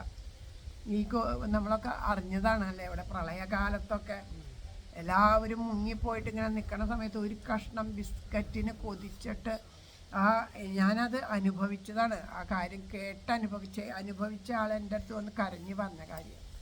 ഈ ബിസ്ക്കറ്റൊക്കെ ഉണ്ടാക്കാൻ അതിന് എത്തിക്കാൻ പെട്ടൊരു പാട് ഇതിൻ്റെ വെള്ളത്തിൻ്റെ ഉള്ളിൽ കൂടെയൊക്കെ കൊണ്ടുപോയി ഓരോരുത്തർക്കൊക്കെ എത്തിക്കാം. അത് കിട്ടുമ്പോൾ കരഞ്ഞ് കെട്ടിപ്പിടിച്ച് കാക്കൽ വീണ് നമസ്കരിച്ച് ദൈവമാണെന്ന് പറഞ്ഞു. 2 ദിവസം കഴിഞ്ഞ് വെള്ളമൊക്കെ ഇറങ്ങിക്കഴിഞ്ഞിട്ടും ഈ ബിസ്ക്കറ്റ് കൊണ്ടുവന്ന് കൊടുത്തപ്പോൾ അവരെ അടിച്ചില്ല എന്നുള്ളൂ, ശകാരിച്ച് വിട്ടു. അപ്പം നോക്കൂ, ആ ഒരേ കാര്യം തന്നെയാണ്. ഇത് മാത്രം തന്നെ ഞങ്ങളെ പറ്റിക്കാന്ന് വിചാരിച്ചു, അപ്പം മറന്നു. അതിന് മുമ്പ് പ്രാണൻ കിട്ടാൻ വേണ്ടിയിട്ട് ഒരു തുള്ളി വെള്ളത്തിനും. അത്രയാണ് നമ്മളുടെ മനസ്സ്, അങ്ങനെയാണ്. അപ്പം ഇത് എന്തുകൊണ്ടാണ് കിട്ടുന്നതിൽ സംതൃപ്തിപ്പെടാനൊന്നും നമുക്ക് സാധിക്കണില്ല. ഇതിലും വലുത് വേണം, അത് വേണം, ഇത് വേണമെന്ന്. ഇതിങ്ങനെ ഓരോ സാധനങ്ങൾ നമ്മുടെ വീടോ പോയിട്ട് നമ്മളിങ്ങനെ പകച്ച് നിൽക്കുക. അപ്പോഴാണ് ഒരു ഫ്രിഡ്ജ് വലിച്ചു വരണത്. എങ്ങനെയൊക്കെയോ വലിച്ചു പിടിച്ചാൽ നിൽക്കാൻ സ്ഥലമില്ല, നിൽക്കണ സ്ഥലം അടുത്ത നിമിഷം വലിച്ചു പോകും. എന്നാലും ഇത് കിട്ടിയാലായില്ലോ എന്ന് വെച്ചിട്ട് അത് വലിച്ച് നിൽക്കുന്നു. അത് പിടിച്ചു വലിക്കാൻ അതിൻ്റെ കൂടെ പോകാമെന്നല്ലാണ്ടില്ല. എന്നാലും വേണ്ടില്ല. ഭാഗവതത്തിലുണ്ട്, നമ്മൾ വെറുതെ ചിരിക്കേണ്ട. ഭാഗവതത്തിൽ കഥകൾ പറയണ കേട്ടാൽ അത്ഭുതം തോന്നും. ഭാഗവതത്തിലൊരു കഥ പറഞ്ഞ് മനസ്സിലാക്കി കൊടുക്കേണ്ട. ഒരു കാട്ടിൽ വഴി തെറ്റി കാട്ടിലകപ്പെട്ട ഒരാളുടെ കഥ. കാട്ടിലകപ്പെട്ടു, ഒരു വലിയ പുലി പിടിക്കാൻ വന്നു. ആ പുലി വന്ന് അതിൻ്റെ താത്വിക കഥകൾ ഇനി നിങ്ങൾ ഭാഗവതത്തിൽ നിന്നൂടെ കേൾക്കാം. തൽക്കാലം ഞാൻ ആ ഒരു താത്വിക അല്ലാത്ത ലൗകിക കഥ പറഞ്ഞു തരട്ടെ. കാരണം ഇപ്പോൾ വരാൻ പോകുന്ന സോമവാര്യർ അദ്ദേഹം അത് മനോഹരമായിട്ട് പറഞ്ഞു തരും. അത് കേൾക്കുമ്പോൾ നമുക്ക് കൂടുതൽ മനസ്സിലാവും. ഇതിപ്പോൾ എന്നിട്ട് ഓടിപ്പോവുകയാണ്. കാട്ടിൽ പുലി പിടിക്കാൻ വന്ന് ഓടി രക്ഷപ്പെടാൻ വേണ്ടിയിട്ട് നോക്കിയപ്പോണ്ട് ഒരു വലിയൊരു പൊട്ടക്കിണർ കിടക്കണം. അപ്പോൾ ആ പൊട്ടക്കിണറ്റിൻ്റെ അവിടേക്ക് ഒരു മരം ചാഞ്ഞ് നിൽക്കുന്നുണ്ട്. ആ മരത്തിൻ്റെ മുകളിൽ നിന്ന് ഒരു വള്ളി ചാഞ്ഞ് കിടക്കണം. ആ വള്ളി കൂടെ ഇറങ്ങി പകുതി വരെ എത്തിയിട്ട് അവിടെ നിൽക്കുക. പകുതി ഇറങ്ങി നിന്ന് രക്ഷപ്പെടാൻ ഈ പുലി അങ്ങോട്ട് പോയി ഓടിപ്പോവാലോ എന്ന് വിചാരിച്ചിട്ട്. അപ്പോൾ പുലി അവിടെ കിടപ്പായി. പുലി പറഞ്ഞു, എനിക്ക് തിരക്കൊന്നുമില്ല, നീ എപ്പോഴാണ് കയറി വരണേ വെച്ചാൽ അപ്പം ഞാൻ നിന്നെ തിന്നോളാം. എന്നിട്ട് ആ പുലി അവിടെ കിടന്നു. അത് കഴിഞ്ഞ് പുലി ഇത് ഇടയ്ക്കിടയ്ക്ക് നോക്കും, തല പൊന്നിച്ച് നോക്കുമ്പോൾ പുലി എനിക്ക് അവൻ വരിക എന്നപ്പനെ തിന്നാം. അത് കഴിഞ്ഞ് ആദ്യം താന്ന് നോക്കുക. അത് കഴിഞ്ഞ് താന്ന് നോക്കുമ്പോൾ താഴത്തേക്ക് എന്നാൽ ചാടാം. എന്നിട്ട് പിന്നെ എങ്ങനെയെങ്കിലും രക്ഷപ്പെടാൻ നോക്കിയപ്പോൾ താഴത്ത് നിറച്ച് പാമ്പുകളാണ്, വിഷപ്പാമ്പുകൾ ഇങ്ങനെ ചീറ്റി നിൽക്കുക താഴത്ത്. അത് കഴിഞ്ഞ് കഴിഞ്ഞപ്പോൾ എന്ത് ചെയ്തു, പെട്ടെന്ന് വീഴാൻ പോയിപ്പോൾ എന്ത് ചെയ്തു, അടുത്ത ചില്ലയിലേക്ക് പിടിച്ചപ്പോൾ അതൊരു കടന്നൽക്കൂടായിരുന്നു. അത് ഇളകി വന്ന് ഇതിനെ കുത്താൻ തുടങ്ങി. കടന്നൽക്കൂടിൽ കുത്തിയിട്ട് നിൽക്കുകയാണ്. അത് നിൽക്കണ സമയത്ത് കടന്നൽക്കൂടല്ല, തേനീച്ചകൾ പറന്ന് കൊത്താൻ തുടങ്ങി. അങ്ങനെയൊക്കെ എന്നിട്ട് രക്ഷപ്പെടാൻ വേണ്ടിയിട്ട് ഇങ്ങനെ വിഷമിച്ച് നിൽക്കുമ്പോൾ ഉണ്ടാവും ഒരു എലി വന്നിട്ട് ഇത് തൂങ്ങി നിൽക്കണം, ഈ കയറിങ്ങനെ ആ വള്ളി കരണ്ടോണ്ടിരിക്കുക. അപ്പം ഈ ഒരു അവസ്ഥയിലാകെ ഇനിയിപ്പോൾ രക്ഷപ്പെടാൻ എന്താ മാർഗം എന്ന് വിചാരിച്ചിരിക്കുമ്പോൾ കയ്യുമ്മേക്കോടൊരു നനവ് നോക്കിയിട്ടിപ്പണ്ടേ. ആ നനവ് നോക്കിയപ്പോൾ എന്താണെന്ന് വെച്ചാൽ ഈ തേൻ ഇങ്ങനെ ഒലിച്ചു വരിക. ആ തേൻ കൂട്ടിൽ പിടിച്ചുല്ലോ, അതിങ്ങനെ ഒലിച്ചു വരും. നല്ല തേൻ, ബാക്കിയൊക്കെ മറന്ന് ഈ തേൻ നക്കി കഴിക്കുക. ഇങ്ങനെയാണ് അത്രയും നമ്മൾ ലൗകികമായ സുഖത്തെ അനുഭവിക്കുന്നത്. നമ്മളെ കടങ്ങളും മറ്റു പല കാര്യങ്ങളും അതും ഇതൊക്കെ നമ്മളെ വന്ന് കുത്തനത്തെ തേനീച്ച എന്ന് പറയുന്നത് ഇതൊക്കെ തന്നെയാണ്. കുറേ കടങ്ങൾ മേടിച്ചിട്ടുണ്ടാവും, ബാങ്കുകാർ വന്നിട്ട് ചോദിക്കണു, ഇലക്ട്രിസിറ്റിക്കാർ വന്നിട്ട് ചോദിക്കണു, വാടകക്കാർ വന്നിട്ട് കുത്തണു, ഓരോരുത്തരുടെ കുത്തുകൾ അങ്ങനെ വരുന്നു. അതുപോലെ ഓരോ പ്രാരാബ്ധങ്ങളെയാണ് നമുക്ക് കാണിച്ചു തരുന്നത്. അങ്ങനെ ആ പ്രാരാബ്ധങ്ങളുടെ നടുവിൽ തിരിയുമ്പോൾ നമ്മൾ എല്ലാം മറന്നിട്ട് കാലസർപ്പാണ് നമ്മളെ കടിക്കാൻ നിൽക്കണു. നമ്മുടെ ആയുസ് കുറഞ്ഞുകൊണ്ടിരിക്കുന്നു. എന്നിട്ടും ഈ ലൗകികമായിട്ട് കാണുന്ന ഇത്തിരി സുഖത്തിന് വേണ്ടിയിട്ട് ആ തേൻ നക്കണ ആളെ പോലെ നമ്മളൊക്കെ ചിരിച്ചു. നമ്മൾ ചെയ്തുകൊണ്ടിരിക്കുന്ന പ്രവൃത്തിയാണ് കഥാരൂപേണ പറഞ്ഞത്. കഥ കേട്ടപ്പോൾ എല്ലാവർക്കും ചിരി വന്നു. ആലോചിച്ച് നോക്കും, നമ്മളും ഇങ്ങനെയൊക്കെ തന്നെയല്ലേ എന്നാലോചിച്ച് നോക്കുക. അപ്പം അതാണ് ഈ ഒരു കഥയിലൂടെയൊക്കെ പറയുന്നത്. അപ്പം നമ്മളുടെ ഇതിനൊക്കെ അടിസ്ഥാനം എന്താ, നമ്മുടെ ഇന്ദ്രിയങ്ങളുടെ ദുരുപയോഗം കൊണ്ടാണ് നമ്മളിതൊക്കെ വരുന്നത്. അപ്പം പാപങ്ങളുടെയൊക്കെ മൂല കാരണം എന്താണെന്നറിയോ, ഈ ഇന്ദ്രിയങ്ങളുടെ ദുരുപയോഗമാണ് എല്ലാം മൂല കാരണമായിട്ട് വരുന്നത്. അപ്പോൾ അത് ഇല്ലാണ്ടാക്കാൻ ഭഗവാന്റെ നാമം ജപിക്കുക ചെയ്യേണ്ടത്. ആ നാമം ജപിക്കുമ്പോൾ ശരി, ഞാൻ നാമം ജപിക്കാറുണ്ട്, പിന്നെ ഞാൻ നാമം ജപിക്കാറുണ്ടെന്ന് പറഞ്ഞു. ഇവിടെ വന്ന് എല്ലാ ദിവസവും ഞാൻ എല്ലാ വ്യാഴാഴ്ചയും വരുമ്പോഴൊക്കെ ഞാൻ ഇവിടെ ഇരുന്ന് ഉറക്ക നാമം ജപിക്കുക. എൻ്റെ ശബ്ദമാണ് ഇവിടെ ഏറ്റവും ഉയർത്തി കേൾക്കണം. അപ്പോൾ ശരിയാണ് കേട്ടോ, അത് സത്യമാണ്. അപ്പോൾ എന്താണെന്ന് വെച്ചിട്ടുണ്ടെങ്കിൽ ഇവിടെ ഇങ്ങനെ ഇരുന്ന് നാമം ജപിക്കണ സമയത്തുണ്ട്, ഞാൻ എൻ്റെ കാര്യമാണ് പറയണത്, നിങ്ങളൊക്കെ ഇങ്ങോട്ട് തിരിഞ്ഞിരിക്കണേ. നിങ്ങൾ ഗുരുവായൂരപ്പനെന്നൊക്കെ നിങ്ങളുടെ ഒന്നും മനസ്സിൻ്റെ കാര്യമല്ല, എൻ്റെ കാര്യമാണ് പറയണത്. ഞാനിവിടെ ഇരുന്ന് ഇങ്ങനെ നാമം ജപിക്കുന്ന സമയത്താണ് അവിടെ ഒരാൾ നിൽക്കണേ. ഇയാളല്ലേ അന്ന് അവിടെ കള്ളു കുടിച്ച് വഴക്കുണ്ടാക്കിയത്, കഷ്ടം, ഇയാളെ 2 കൊടുക്കുക വേണ്ടേ. അങ്ങനെയൊക്കെ ഞാനാണ് കേട്ടോ ചിന്തിക്കണേ, നിങ്ങളാരുമല്ലേ. ഞാനങ്ങനെ ചിന്തിച്ചിട്ടാണ് നാമം ജപിക്കണേ. അപ്പം അയാളുടെ ഒരു കാട്ടായ ഒപ്പം ഇവിടെ വന്നിരുന്നത് അമ്പലത്തിൽ വന്ന് തൊഴുണു, എന്താ തൊഴല്, വൈകുന്നേരമായ കാണാം. ഇതൊക്കെയാണ് മനസ്സിൽ ചിന്ത. എന്താ ചൊല്ലണേ, ഹരേ രാമ എല്ലാവരെക്കാളും ഉറക്കം ഞാനാണല്ലോ ചൊല്ലണേ. അപ്പം എന്താ പ്രയോജനമല്ലേ? ഒരു പ്രയോജനമില്ല. എന്താ അതുകൊണ്ട് ഒരു പ്രയോജനമല്ല? ഒരു പ്രയോജനമില്ല. ഒരു മത്സ്യത്തിനെ പിടിക്കാനിരിക്കുക, ഒരാൾ മത്സ്യം പിടിക്കാനിരിക്കുക. മത്സ്യം പിടിക്കാതിരിക്കുന്ന ആൾക്കാരെ കണ്ടിട്ടുണ്ടോ? അവർ വേറൊരു ശ്രദ്ധയില്ല. ഈ ചൂണ്ടയിൽ മത്സ്യം കൊത്തുണ്ടോ, ഈ ചൂണ്ടയിൽ മത്സ്യം കൊത്തുണ്ടോ എന്ന് വിചാരിച്ചിട്ടാണ് അവരിയ്ക്കണേ.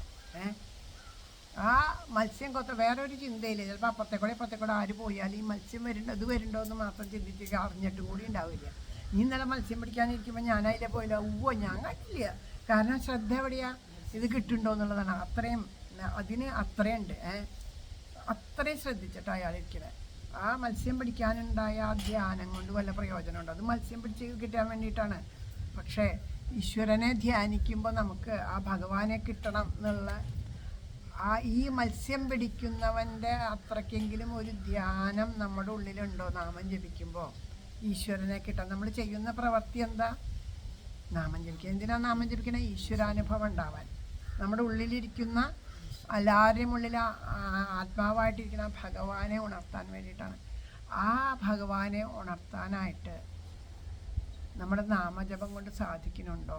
നമുക്ക് ആ മത്സ്യത്തിൽ മത്സ്യം ഇപ്പോൾ വരും, ഇപ്പോൾ കൊത്തും കാത്തിരിക്കുന്ന ആ മത്സ്യപിടുത്തക്കാരൻ്റെ പോലെ നമ്മൾ കാത്തിരിക്കുന്നുണ്ടോ? ഭഗവാൻ ഇപ്പോൾ വരും, ഞാൻ നാമം ജപിച്ചുകൊണ്ടിരിക്കുമ്പോൾ നമ്മൾ ചിന്തിക്കുകയാണ്, ഒരു തേവരെ ഒന്ന് എൻ്റെ മുമ്പിൽ വരുമോ, തേവരെ എപ്പോഴാണ് വരിക, തേവരെ എങ്ങനെയാണ് വരിക എൻ്റെ മുമ്പിൽ, ആ ചതുർബാഹുവായിട്ടാണോ വരിക, ആ അമ്മയ്ക്ക് കൊടുത്ത പോലെ ദേവകി അമ്മയ്ക്ക് കാണിച്ചു കൊടുത്തുല്ലോ, തമത്ഭുതം ബാലകമംബുജേക്ഷണം, ആ ഒരു അത്ഭുത ബാലനായിട്ട് ചതുർബാഹുവായിട്ടാണോ ഭഗവാനെ നീ എൻ്റെ മുമ്പിലേക്ക് വരിക, അതോ ഉണ്ണിക്കണ്ണനായിട്ടാണോ വരിക, നീ എങ്ങനെയാണ് വരിക, അതോ കുറൂരമ്മയുടെ ഏത് നിലയ്ക്കാണ് വരിക, ഭഗവാൻ വരുമോ, ആ ഭഗവാന്റെ ഓരോ രൂപങ്ങളെയും ഓരോ കാര്യങ്ങളെയും ഭഗവാന്റെ കേൾക്കുന്നുണ്ടോ.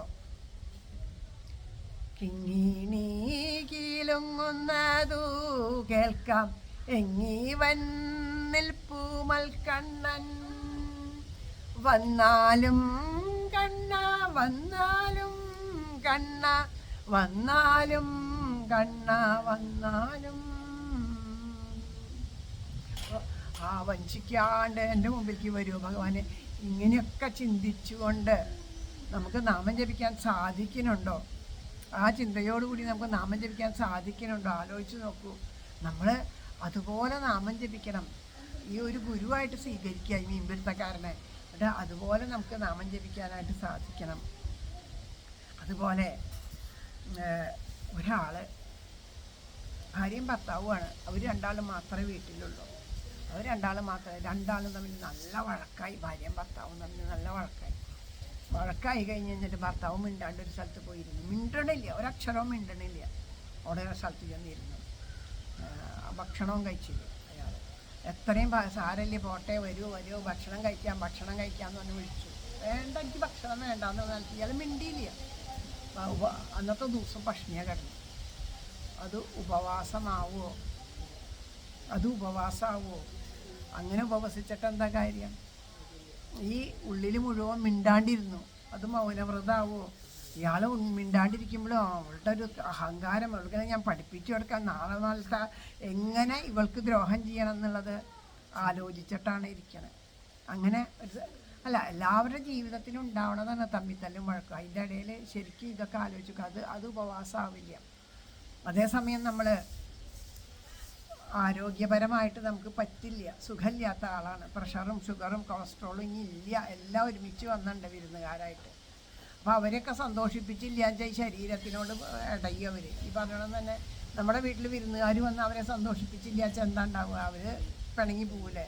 അത് പിന്നെ ദോഷമായിട്ട് വരും. നമുക്ക് ചിലപ്പോൾ എന്തൊക്കെയാണ് ഇനി അവർ പ്രവർത്തിക്കുക എന്ന് പറയാൻ പറ്റില്ല. അതുപോലെ തന്നെയാണ് നമ്മുടെ ഈ വിരുന്നുകാരും. അവരെങ്ങനെയെങ്കിലൊക്കെ സന്തോഷിപ്പിച്ച് നിർത്തുക തന്നെയാണ് വേണ്ടത്. അപ്പോൾ ആ നേരത്തിന് ഭക്ഷണമൊക്കെ കൊടുത്ത് സന്തോഷിപ്പിച്ച് നിർത്തണം. അപ്പോൾ നമുക്ക് ആഗ്രഹമുണ്ട്, എന്താണ് ഏകാദശി, നിർജ്ജല ഏകാദശിയൊക്കെ എടുക്കണം, വെള്ളം പോലും കുടിക്കാണ്ട് ഉമിനീര് പോലും ആക്കാണ്ടെന്ന്. പക്ഷെ അത് സാധിക്കില്ല. അതിനിരിക്കുകയാണെന്നുണ്ടെങ്കിൽ എന്തുണ്ടാവും? ഈ ബുദ്ധിമുട്ടുകളാവും. അപ്പോൾ നമ്മൾ അങ്ങനെ ഏകാദശി എടുത്താലോ തലവേദന വരുന്നുണ്ട് കേട്ടോ, തലവേദന വരുന്നുണ്ടെന്ന് വിചാരിക്കുമ്പോൾ തലവേദന വന്നു, കാത്തിരിക്കല്ലേ. എന്നെ നീ വിളിച്ചു, എന്നാൽ ഞാൻ വരാം.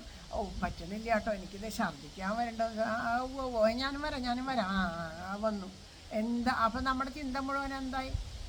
ഏകാദശി എടുത്തിരിക്കുകയാണ്. ഒരു തവണ പോലും നമ്മൾ ഈശ്വരനെ ആലോചിച്ചോ, ഈശ്വരനെ ചിന്തിച്ചോ, നാമം ജപിച്ചോ? ഇല്ല. ഇത് ആലോചിച്ചിരിക്കുകയാണ്.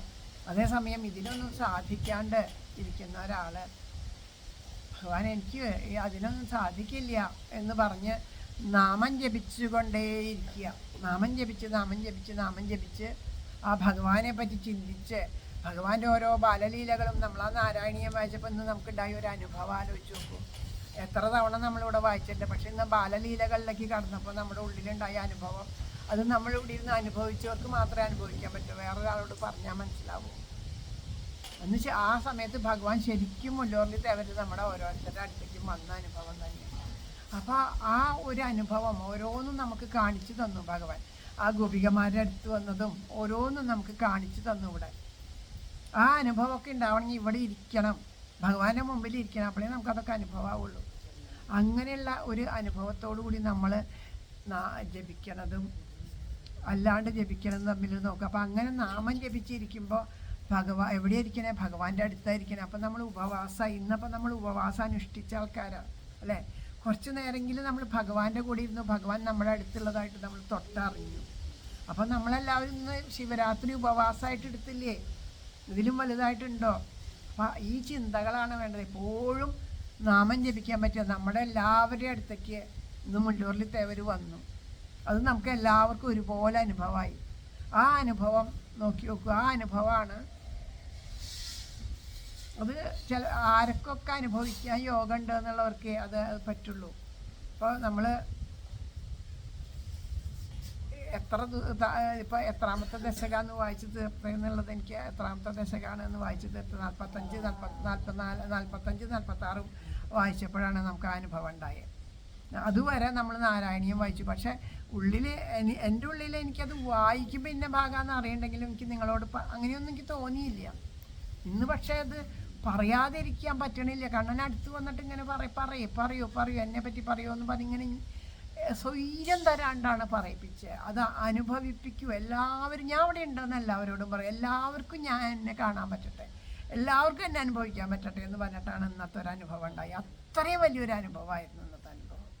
അപ്പം അത് അനുഭവിച്ച് നമുക്കേ അനുഭവിക്കാൻ പറ്റില്ല. അപ്പോൾ ആ അനുഭവ യോഗമൊക്കെ ഉണ്ടാവണമെങ്കിൽ ഏത് നിമിഷമാണെന്നറിയില്ല, ഏതൊരു നിമിഷമാണെന്നറിയില്ല. നമുക്ക് പറയണില്ലേ, ഒരു കാര്യം നമ്മൾ കറക്റ്റ് ചെയ്യാൻ ചില സാധനങ്ങളൊക്കെ ഉണ്ട്. അതിങ്ങനെ കറക്റ്റ് ചെയ്യാൻ അങ്ങോട്ട് തിരിച്ച് ചിലപ്പോൾ ടക്കെന്ന് പറഞ്ഞ് വെട്ടിയിൽ അങ്ങോട്ട് വീഴും അല്ലേ. അപ്പോൾ അത് കറക്റ്റായി. എത്ര തിരിച്ചാൽ ആ വെട്ടിൽ വീഴുക അല്ലേ. അത് തിരിച്ച് വെട്ടിൽ വീഴാറുമ്പോൾ ഇതൊന്നും ശരിയാവില്ല, എന്നിട്ടിട്ട് പോയാൽ ശരിയാവില്ല. അപ്പോൾ എപ്പോഴും ഉണ്ടാവണം ആ മഹാഗർത്തത്തിൽ ഭഗവാനാകുന്നല്ലേ. സഹസ്രനാമൊക്കെ ജപിക്കുന്നവർക്കറിയാം മഹാഗർത്തം ആണ് ഭഗവാൻ. ആ ഗർത്തത്തിൽ വീഴണം നമ്മൾ, ഭഗവാനാകുന്ന ഗർത്തത്തിൽ വീഴണം. എപ്പോഴാണ് അത് വീഴുക എന്നുള്ളത് നമുക്ക് അറിയില്ല. അപ്പം അങ്ങനെ സാധിക്കണ വരെ നമ്മൾ ചെയ്തുകൊണ്ടേയിരിക്കണം. ഇടയിൽ വെച്ചിട്ട് എന്തെങ്കിലും കാര്യത്തിന് മനസ്സ്, അതാ പറഞ്ഞത് നമ്മുടെ ഇന്ദ്രിയങ്ങളാണ് നമ്മളെ വിളിച്ച് അങ്ങോട്ട് പോവുക, ഇതിനേക്കാളും നല്ലത് അവിടെ ഉണ്ട് കേട്ടോ, നമുക്ക് അവിടെ പോവാം, അതിനേക്കാളും നല്ലത് ഇവിടെ ഉണ്ട് കേട്ടോ. ഒരു കാര്യം നമ്മൾ ചെയ്യുമ്പോൾ അതിൽ മാത്രമാവുക. അപ്പുറത്തുനിന്നും ഇപ്പുറത്തുനിന്നും എല്ലാ ദിക്കിൽ നിന്നും കിട്ടട്ടെ എന്ന് വിചാരിച്ച് നോക്കിയാൽ ഒന്നും കിട്ടാൻ പോണില്ല നമുക്ക്. എവിടെങ്കിലും ഒരിക്കൽ നമ്മുടെ മനസ്സ് ഉറപ്പിക്കുക. അതാണ് മഹാദേവൻ നമ്മളെ പഠിപ്പിക്കുന്നത്. സ്ഥാണു, ആ സ്ഥാണു ചലിക്കാണ്ട് നിൽക്കണത് അങ്ങനെ വേണം എന്ന് മഹാദേവൻ പഠിപ്പിക്കുന്നു. മഹാദേവൻ അങ്ങനെ ഇരുന്നിട്ടാണ് ജപിക്കുന്നത്. അങ്ങനെ ധാര പോലെ ജപിക്കുമ്പോൾ ആ ധാര രാധയായിട്ട് മാറണം. ആ രാധ നമുക്ക് ആധാരമായിട്ട് മാറണം അല്ലേ. ശരിക്കും ധാര ധാര ധാര ധാര ധാര ധാര ധാര ധാര ധാര ധാര ധാര ധാരം അവസാനമായി ആധാരമായി. ധാര രാധയായി, രാധ ആധാരമായി തീരണം. രാധ എന്ന് പറഞ്ഞാൽ പരമപ്രേമം, ധാര എന്ന് പറഞ്ഞാൽ ഭഗവാനിലേക്ക് നമ്മുടെ മനസ്സിൽ നിന്ന് അണമുറിയാണ്ട് ഒഴുകിക്കൊണ്ടിരിക്കുന്ന ആ ഈശ്വര ചിന്ത ഒരിക്കൽ പോലും മുറിയാണ്ട്. ധാര ചെയ്യുമ്പോൾ അങ്ങനെ വേണം, മുറിയാൻ പാടില്ല ധാര. അപ്പം മുറിഞ്ഞാൽ അത് ശരി വേണ്ട പോലെ ആവില്ല. അതുകൊണ്ട് അതുപോലെ ഒഴുകിക്കൊണ്ടിരിക്കുന്ന നമ്മുടെ ഉള്ളിൽ നിന്ന് ഈശ്വരനിലേക്ക് ഒഴുകിക്കൊണ്ടേയിരിക്കണം എപ്പോഴും. ആ ചിന്ത, ഈശ്വര ചിന്ത വിടാണ്ട് വേറെ ഒരു ചിന്തയിലേക്ക് പോകാണ്ട്. അതാണ് എന്ത് പ്രവൃത്തി ചെയ്യുമ്പോഴും നാമം ജപിക്കും എന്നൊക്കെ പറയാം. അപ്പോൾ എല്ലാത്തിനും ആ ഭഗവാനെ കാണാൻ സാധിക്കണം. അങ്ങനെ നമുക്ക് ജപിക്കാൻ സാധിക്കണം. അങ്ങനെ ജപിക്കുമ്പോൾ ആ ധാര എവിടെ ചെന്ന് വയ്ക്കുന്നു? മംഗളസ്വരൂപനായിട്ടുള്ള മഹാദേവൻ നമ്മളെ അനുഗ്രഹിക്കാൻ വരും. നമ്മുടെ ഉള്ളിലുള്ള ആ ഹലാഹല വിഷം, അതല്ലേ ഹലാഹല വിഷം അല്ലേ. ഒരു പാമ്പിന് വിഷമുണ്ട്, ആ പാമ്പ് ആരെ കൊത്തുന്നു?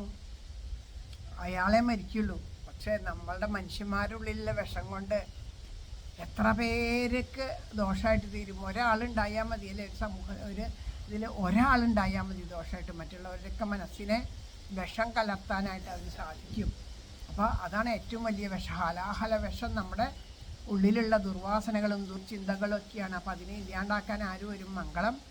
അത് ഇല്ലാണ്ടായിക്കഴിഞ്ഞാൽ അവിടെ മംഗളമായി തീരും, ശിവമായിട്ട് തീരും. ആ ശിവഭാവം നമ്മുടെ ഉള്ളിൽ നിന്ന് പോയാൽ നമ്മൾ ശവമായിട്ട് തീരും. അപ്പോൾ നമ്മളിപ്പോൾ ശിവനാണോ ശവമാണോ എന്നൊക്കെ നമ്മൾ ആലോചിക്കുക. അപ്പം അങ്ങനെയുള്ള ആ ഭഗവാന്റെ അതിമനോഹരമായിട്ടുള്ള അത്രയും പുണ്യമായ ദിനാണെന്ന് ഇന്ന്. അതുപോലെ തിരുവോണത്തിൻ്റെ ദിവസവും കൂടി വന്നു. സമയമൊന്നും വൈകിയോ നിശ്ചയില്ല, എത്ര മണിയായി?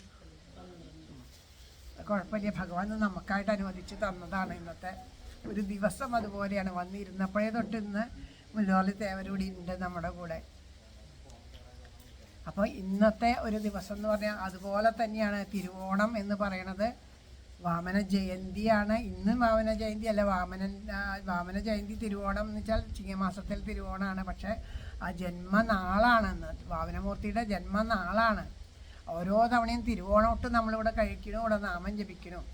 വാമനമൂർത്തിയെ നമ്മൾ ആലോചിക്കുന്നുണ്ടോ? വാമനമൂർത്തിയുടെ മഹത്വം ആലോചിക്കുന്നുണ്ടോ? ആ കുഞ്ഞീതായിട്ടാണ് വാമനനായിട്ട് ചെന്നിട്ട് മഹാബലിയോട് 3 അടി മണ്ണായിരുന്നു എന്ന് പറയണു. ആ ചെറിയ രൂപത്തിൽ ചെന്ന് വഞ്ചിച്ചു എന്ന് പറയണു. അവിടെ ഒരു വഞ്ചനയും നടന്നിട്ടില്ല. ആദ്യം തന്നെ ആ ചെറിയ ഭാവത്തിൽ ഭഗവാൻ ചെല്ലണത്, ഭക്തൻ്റെ മുമ്പിൽ ഭഗവാൻ എത്രയോ ചെറുതായിട്ട് നിൽക്കണു. ആ ഭക്തിയുടെ വലിപ്പം കാണിച്ചു തരികയാണ്. അത്രയും മഹാനാണ് ബലി. ആ ബലിയുടെ ഭക്തന്മാരോട് ചെന്ന് നമ്മളതും പറഞ്ഞു അല്ലേ, നേരത്തെ ബാലലീല പറഞ്ഞപ്പോൾ യാചിച്ചിട്ട് ഇനി ഞാൻ എവിടുന്നു, കാരണം ഭക്തൻ പറഞ്ഞ വാക്കാണ്, എൻ്റെ കയ്യിൽ ചെന്ന് കൈ നീട്ടിയിട്ട് വേറെ എവിടെയും ചെന്ന് കൈ നീട്ടരുതെന്ന് പറഞ്ഞപ്പോൾ അതിനെ അനുവദിച്ചു കൊടുത്തിട്ട് സ്വയം അല്ലേ മോഷ്ടാവായിട്ട് ഭഗവാൻ അല്ലേ, വെണ്ണക്കള്ളൻ, തൈര് കെട്ടോൻ, അങ്ങനെ കള്ള എന്നുള്ള വിളി കേട്ടിട്ട് പോലും ഭക്തന് വേണ്ടിയിട്ടാണ് കള്ളനായിട്ട് തീർന്നത് എന്ന് പറയുന്നു. ശരിക്കും കള്ളാന്ന് വിളിക്കുന്നത് നമ്മളെയൊക്കെയാണ്. ഭഗവാന്റെയൊക്കെ എടുത്തു വെച്ച് എൻ്റെ എന്ന് പറഞ്ഞിരിക്കുന്നത് നമ്മളെ, അത് വേറൊരു ഭാവം. അപ്പം അങ്ങനെയുള്ള ആ ഭാവത്തിൽ ചെറുതായിട്ട് നിന്നു. അപ്പോഴാണ് അഹങ്കാരത്തിൻ്റെ മൂർത്തിമാവായിട്ട് അവിടെ ബലി നിൽക്കണു. ലോകാനാമേകമീശ്വരം എന്ന് പറഞ്ഞിട്ട് അങ്ങോട്ട് നിന്ന്. അപ്പോൾ പിന്നെ നീ ലോകാനാമേകമീശ്വരനാണോ? നിൻ്റെ അഹങ്കാരത്തിനേക്കാളും എത്രയോ വലുതാണ് എൻ്റെ കാരുണ്യം എന്ന് നീ കണ്ടോ? ഞാൻ എൻ്റെ കാരുണ്യം കൊണ്ടാണ് നിൻ്റെ അടുത്തേക്ക് വന്നത്. എൻ്റെ കാരുണ്യഭാവം നിനക്ക് കാണണോ എന്ന് ചോദിച്ചിട്ട് ഇതാ ഉയർന്നു ത്രിവിക്രമസ്വരൂപനായിട്ട് നിന്നു. ഇതൊക്കെ ചിന്തിച്ചുകൊണ്ട് വേണം നമ്മൾ നാമം ജപിക്കുമ്പോഴും ആ തിരുവോണാകും. അപ്പോഴേ നമ്മുടെ ഉള്ളിൽ ഒരു ആർദ്രത വരുള്ളൂ, ഒരു കൊതി വരുള്ളൂ ഭഗവാനോട്. ആ വലിയ രൂപത്തിൽ അങ്ങോട്ട് നിൽക്കുമ്പോൾ അതിൻ്റെ മുമ്പിൽ ഇതാ ചെറുതായി നിൽക്കുക. ആ അഹങ്കാരത്തിനെ കാരുണ്യം കൊണ്ട് ചെറുതാക്കി. കാരുണ്യം വലുതായി. ഇപ്പോൾ ഭഗവാന്റെ കാരുണ്യം വലുതായി, ഇപ്പോൾ അഹങ്കാരം ചെറുതായി ഇല്ലാണ്ടായി. അപ്പോൾ അഹങ്കാരം മാത്രമാണ് ബലിക്ക് നാശമായിട്ട് തീർന്നത്. അതങ്ങോട്ട് ഇല്ലാണ്ടായപ്പോൾ ബലി ആരായി? മഹാബലിയായി തീർന്നു. ആ മഹാബലിയായിട്ട് തീർന്നിട്ട് ആ ഭഗവാൻ അനുഗ്രഹിച്ചു. കാലുകൊണ്ടൊന്നും ചവിട്ടിയിട്ട് പാതാളത്തിലേക്ക് താഴ്ത്തിയിട്ടൊന്നും ഇല്ല കേട്ടോ. ചിത്രങ്ങളൊക്കെ വെറുതെ കാണിക്കുകയാണ്. അനുഗ്രഹിക്കുകയാണ് ചെയ്യണത്. ഭഗവാന്റെ പാദധൂളികൾ എന്ന് പറഞ്ഞാൽ അത് അത്രയും മഹത്വമാണ്. ഭഗവാന്റെ പാദധൂളികൾ ഏൽക്കാൻ വേണ്ടിയിട്ട് കൊതിക്കാത്തവരില്ല. ആ പാദധൂളികളെ ശിരസിലേക്ക് കുടഞ്ഞിട്ടു ഭഗവാൻ. എന്നിട്ട് എന്ത് പറഞ്ഞു? സുതലത്തിൽ പോയി വസിച്ചോളൂ, അവിടെ ഞാൻ ഭക്തന് കാവലായിട്ട് ഞാനുണ്ടാവും. അഹം ഭക്തപരാധീന, ഞാൻ ഭക്തപരാധീനനാണ്. അതുകൊണ്ട് ഭഗവാന്റെ ഭക്തൻ്റെ കാവലായിട്ട് ഞാനിതാ അവിടെ ഉണ്ട്. ഒന്നും പേടിക്കണ്ട, ധൈര്യമായിട്ട് ഇരുന്നോളൂ. ഇനി നിനക്ക് അഹങ്കാരോ എന്തിനാ കാവൽ നിന്നേ? ശത്രുക്കളിൽ നിന്നൊന്നല്ല. ഭക്തനെ തോൽപ്പിക്കാൻ ഒരു ശത്രുക്കളും ഇല്ല. ഒരു അസുരന്മാരോ ഒരു ദേവന്മാരോ ഒരു ശത്രുക്കളും ഭഗവാനുണ്ടാവില്ല. ഏതാണ് ശത്രുക്കളായിട്ട് വരിക? നമ്മുടെ ആ ഉള്ളിലുള്ള ആ ഷഡ്വൈരികളായിട്ടുള്ളത് ശരിക്കും നമ്മുടെ കാമക്രോധ ലോഭമോഹാദികളാണ് നമുക്ക് വരിക. ഇനിയും അഹങ്കാരം വരാണ്ട്, ഇനിയും ആ ദോഷങ്ങളില്ലാണ്ട് ഞാൻ കാത്തു രക്ഷിച്ചോളാം. ഈശ്വര ആ പരമമായ പ്രേമത്തോടു കൂടിയിട്ട്, ആ പ്രേമ ആനന്ദത്തോടു കൂടിയിട്ട് ഭക്തിയുടെ ആനന്ദം അനുഭവിച്ചുകൊണ്ട് ഇതാ സുതലത്തിൽ, സുതലം എന്ന് വെച്ചാൽ നല്ല തലം, ആ തലത്തിൽ ഇതാ അവിടെ കഴിഞ്ഞോളൂ എന്ന് പറഞ്ഞ് ഭഗവാൻ ഇതാ അവിടെ കാവൽ നിൽക്കണം. ഭക്തന് കാവൽ നിൽക്കുക ഭഗവാൻ. നമുക്ക് ആർക്കെങ്കിലും അങ്ങനെ ഭഗവാനെ നമുക്ക് കാവലായിട്ട് ഭഗവാനെ ഞങ്ങൾ ഉള്ളിലേക്ക് ഇതാ ആ ഷൈഡ്വൈരികളൊന്നും വന്ന് ഞങ്ങളെ ഇതാ നശിപ്പിക്കാണ്ട് ഞങ്ങളെ കാത്തു രക്ഷിക്കണേ ഭഗവാനെ, ഒന്ന് ഞങ്ങളുടെ അടുത്ത് കാവൽ വന്ന് നിൽക്കുമെന്ന് പറയാൻ പറ്റില്ല. കാരണം നമ്മൾ ഭഗവാനോടത് പറയും കൂടിയില്ല. പിന്നെ അയ്യോ എൻ്റെ ആഗ്രഹങ്ങളൊന്നും തോന്നില്ലെങ്കിൽ അത് വേണം ഇത് വേണം, എനിക്കത് കഴിക്കാൻ എന്തൊരു കൊതിയാണെന്നറിയോ. എങ്ങാനും ഭഗവാൻ അത് വന്ന് നിന്നിട്ട് അതിനുള്ള ഇച്ഛയൊക്കെ ഇല്ലാണ്ടായി കഴിഞ്ഞാൽ അത് ദോഷമായി. ഇങ്ങനെയാണ് നമുക്ക് ഇത്രയൊക്കെ ആയിട്ടും ഈ സുഖങ്ങളോടൊന്നും മതി വരണില്ല എന്നുള്ളതാണ് നമ്മുടെ അപ്പോൾ ഭഗവാൻ തന്നെ വിചാരിക്കണം. അപ്പോൾ അതിൻ്റെ നിസ്സാരത ബോധ്യപ്പെടണം. നമ്മൾ എത്ര വലിയ ആ മനുഷ്യൻ നിൽക്കണ പോലെ എത്ര വലിയ ആപത്തിലേക്കാണ് നമ്മൾ പോയിക്കൊണ്ടിരിക്കുന്നത് എന്നുള്ള ആ ഒരു സത്യത്തിനെ ബോധിക്കണം. അജ്ഞാനം നീങ്ങിയാലാണ്, അതാണ് ശിവരാത്രി, അജ്ഞാനത്തിനെ നീക്കാനുള്ളതാണ്. ഇന്ന് പറഞ്ഞല്ലേ ബുധനാഴ്ചയും കൂടിയാണ് ജ്ഞാനസ്വരൂപിണിയായ സരസ്വതിയുടെ അല്ലേ. ജ്ഞാനസ്വരൂപിണി സരസ്വതി സുസ്മിതേ ഞാൻ വന്ദിച്ചിടുന്നു തവ പാദതലത്തിൽ നിത്യം എന്നും മുകുന്ദ ചരിതാമൃതമുച്ചരിക്കാൻ എന്നാവിലെപ്പോഴും അതീശ്വരി വാണിടേണം. ആ സരസ്വതിയോട് പ്രാർത്ഥിക്കണം എന്താ, നാവിലെപ്പോഴും ഉണ്ടാവണം. എന്തിനു വേണ്ടിയിട്ടാ? എന്നും മുകുന്ദ ചരിതാമൃതമുച്ചരിക്കാൻ, ഭഗവാന്റെ നാമങ്ങൾ ചെല്ലാൻ അനുഗ്രഹിക്കണേ. ആരോടാ? സരസ്വതിയോട് പ്രാർത്ഥിക്കുകയാണ്. ആ അറിയേണ്ടതിനെ അറിഞ്ഞാൽ എല്ലാ അജ്ഞാനവും തീരും. വിദ്യ കൊണ്ടറിയേണ്ടതറിയാതെ വിദ്വാനെന്നോ നടിക്കുന്നിതു ചിലർ. അറിവുണ്ടെന്ന് പറഞ്ഞിട്ട് വിചാരിച്ചിട്ട് ഞാൻ അറിവുള്ളവനാണ്, ഞാൻ പണ്ഡിതനാണെന്ന് വിചാരിച്ച് നശിക്കുന്നു, സ്വയം നശിച്ചു പോണു.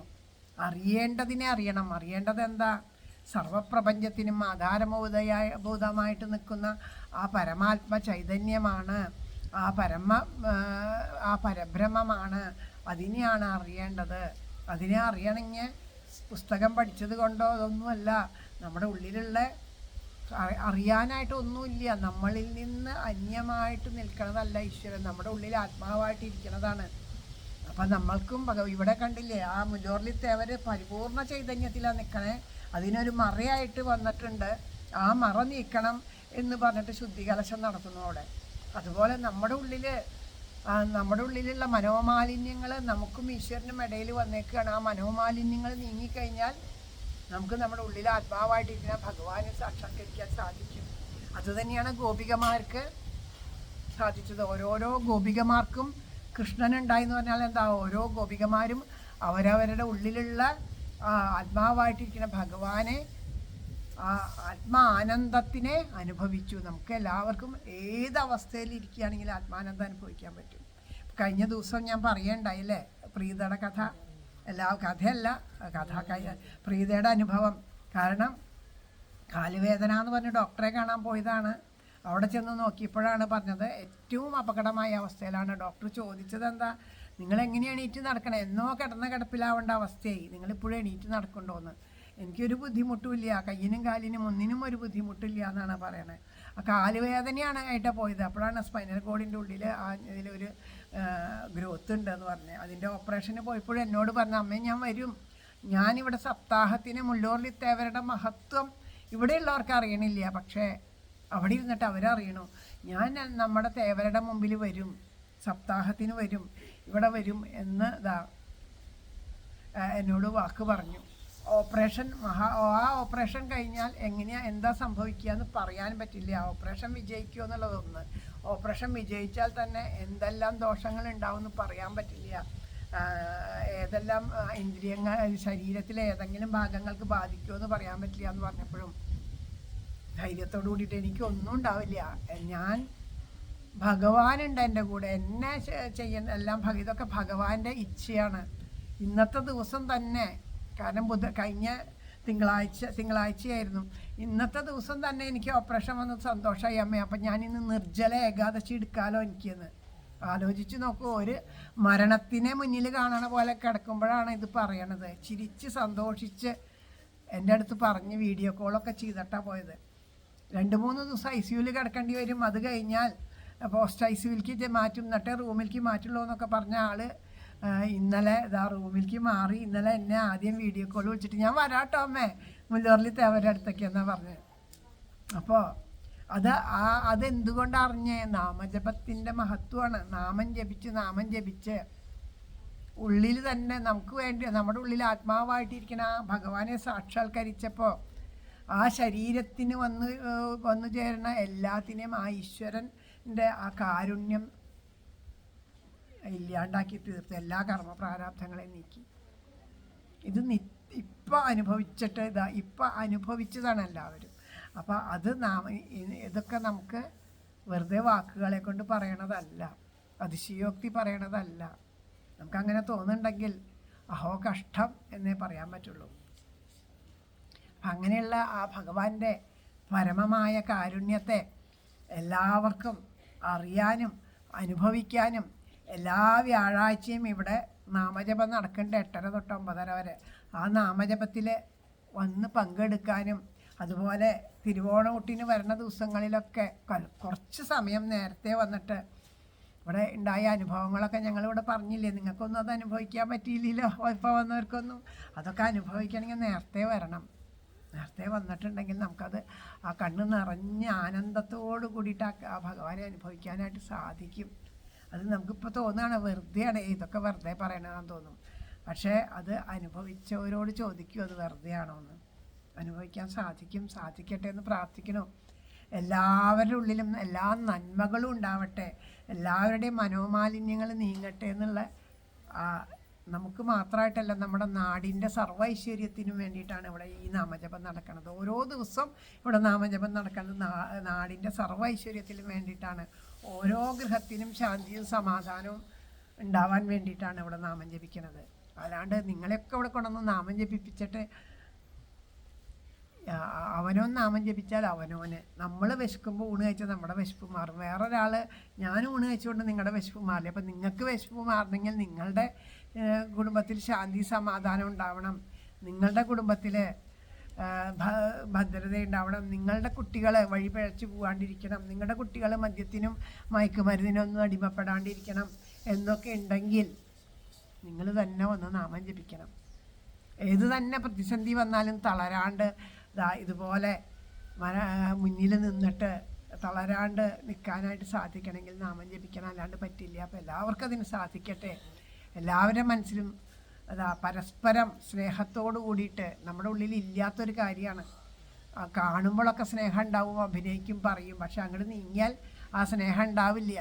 അപ്പോൾ എല്ലാവരുടെ ഉള്ളിൽ ആ സ്നേഹം ഉണ്ടാവണം. പരസ്പരം നമ്മളെ ഇങ്ങോട്ട് സ്നേഹിക്കുന്നുണ്ടോ എന്ന് നോക്കണ്ട. ഗോപികമാരെങ്ങനെയാണ് അങ്ങോട്ട് ഞങ്ങളോട് സ്നേഹം ഉണ്ടോ എന്ന് നോക്കണ്ട.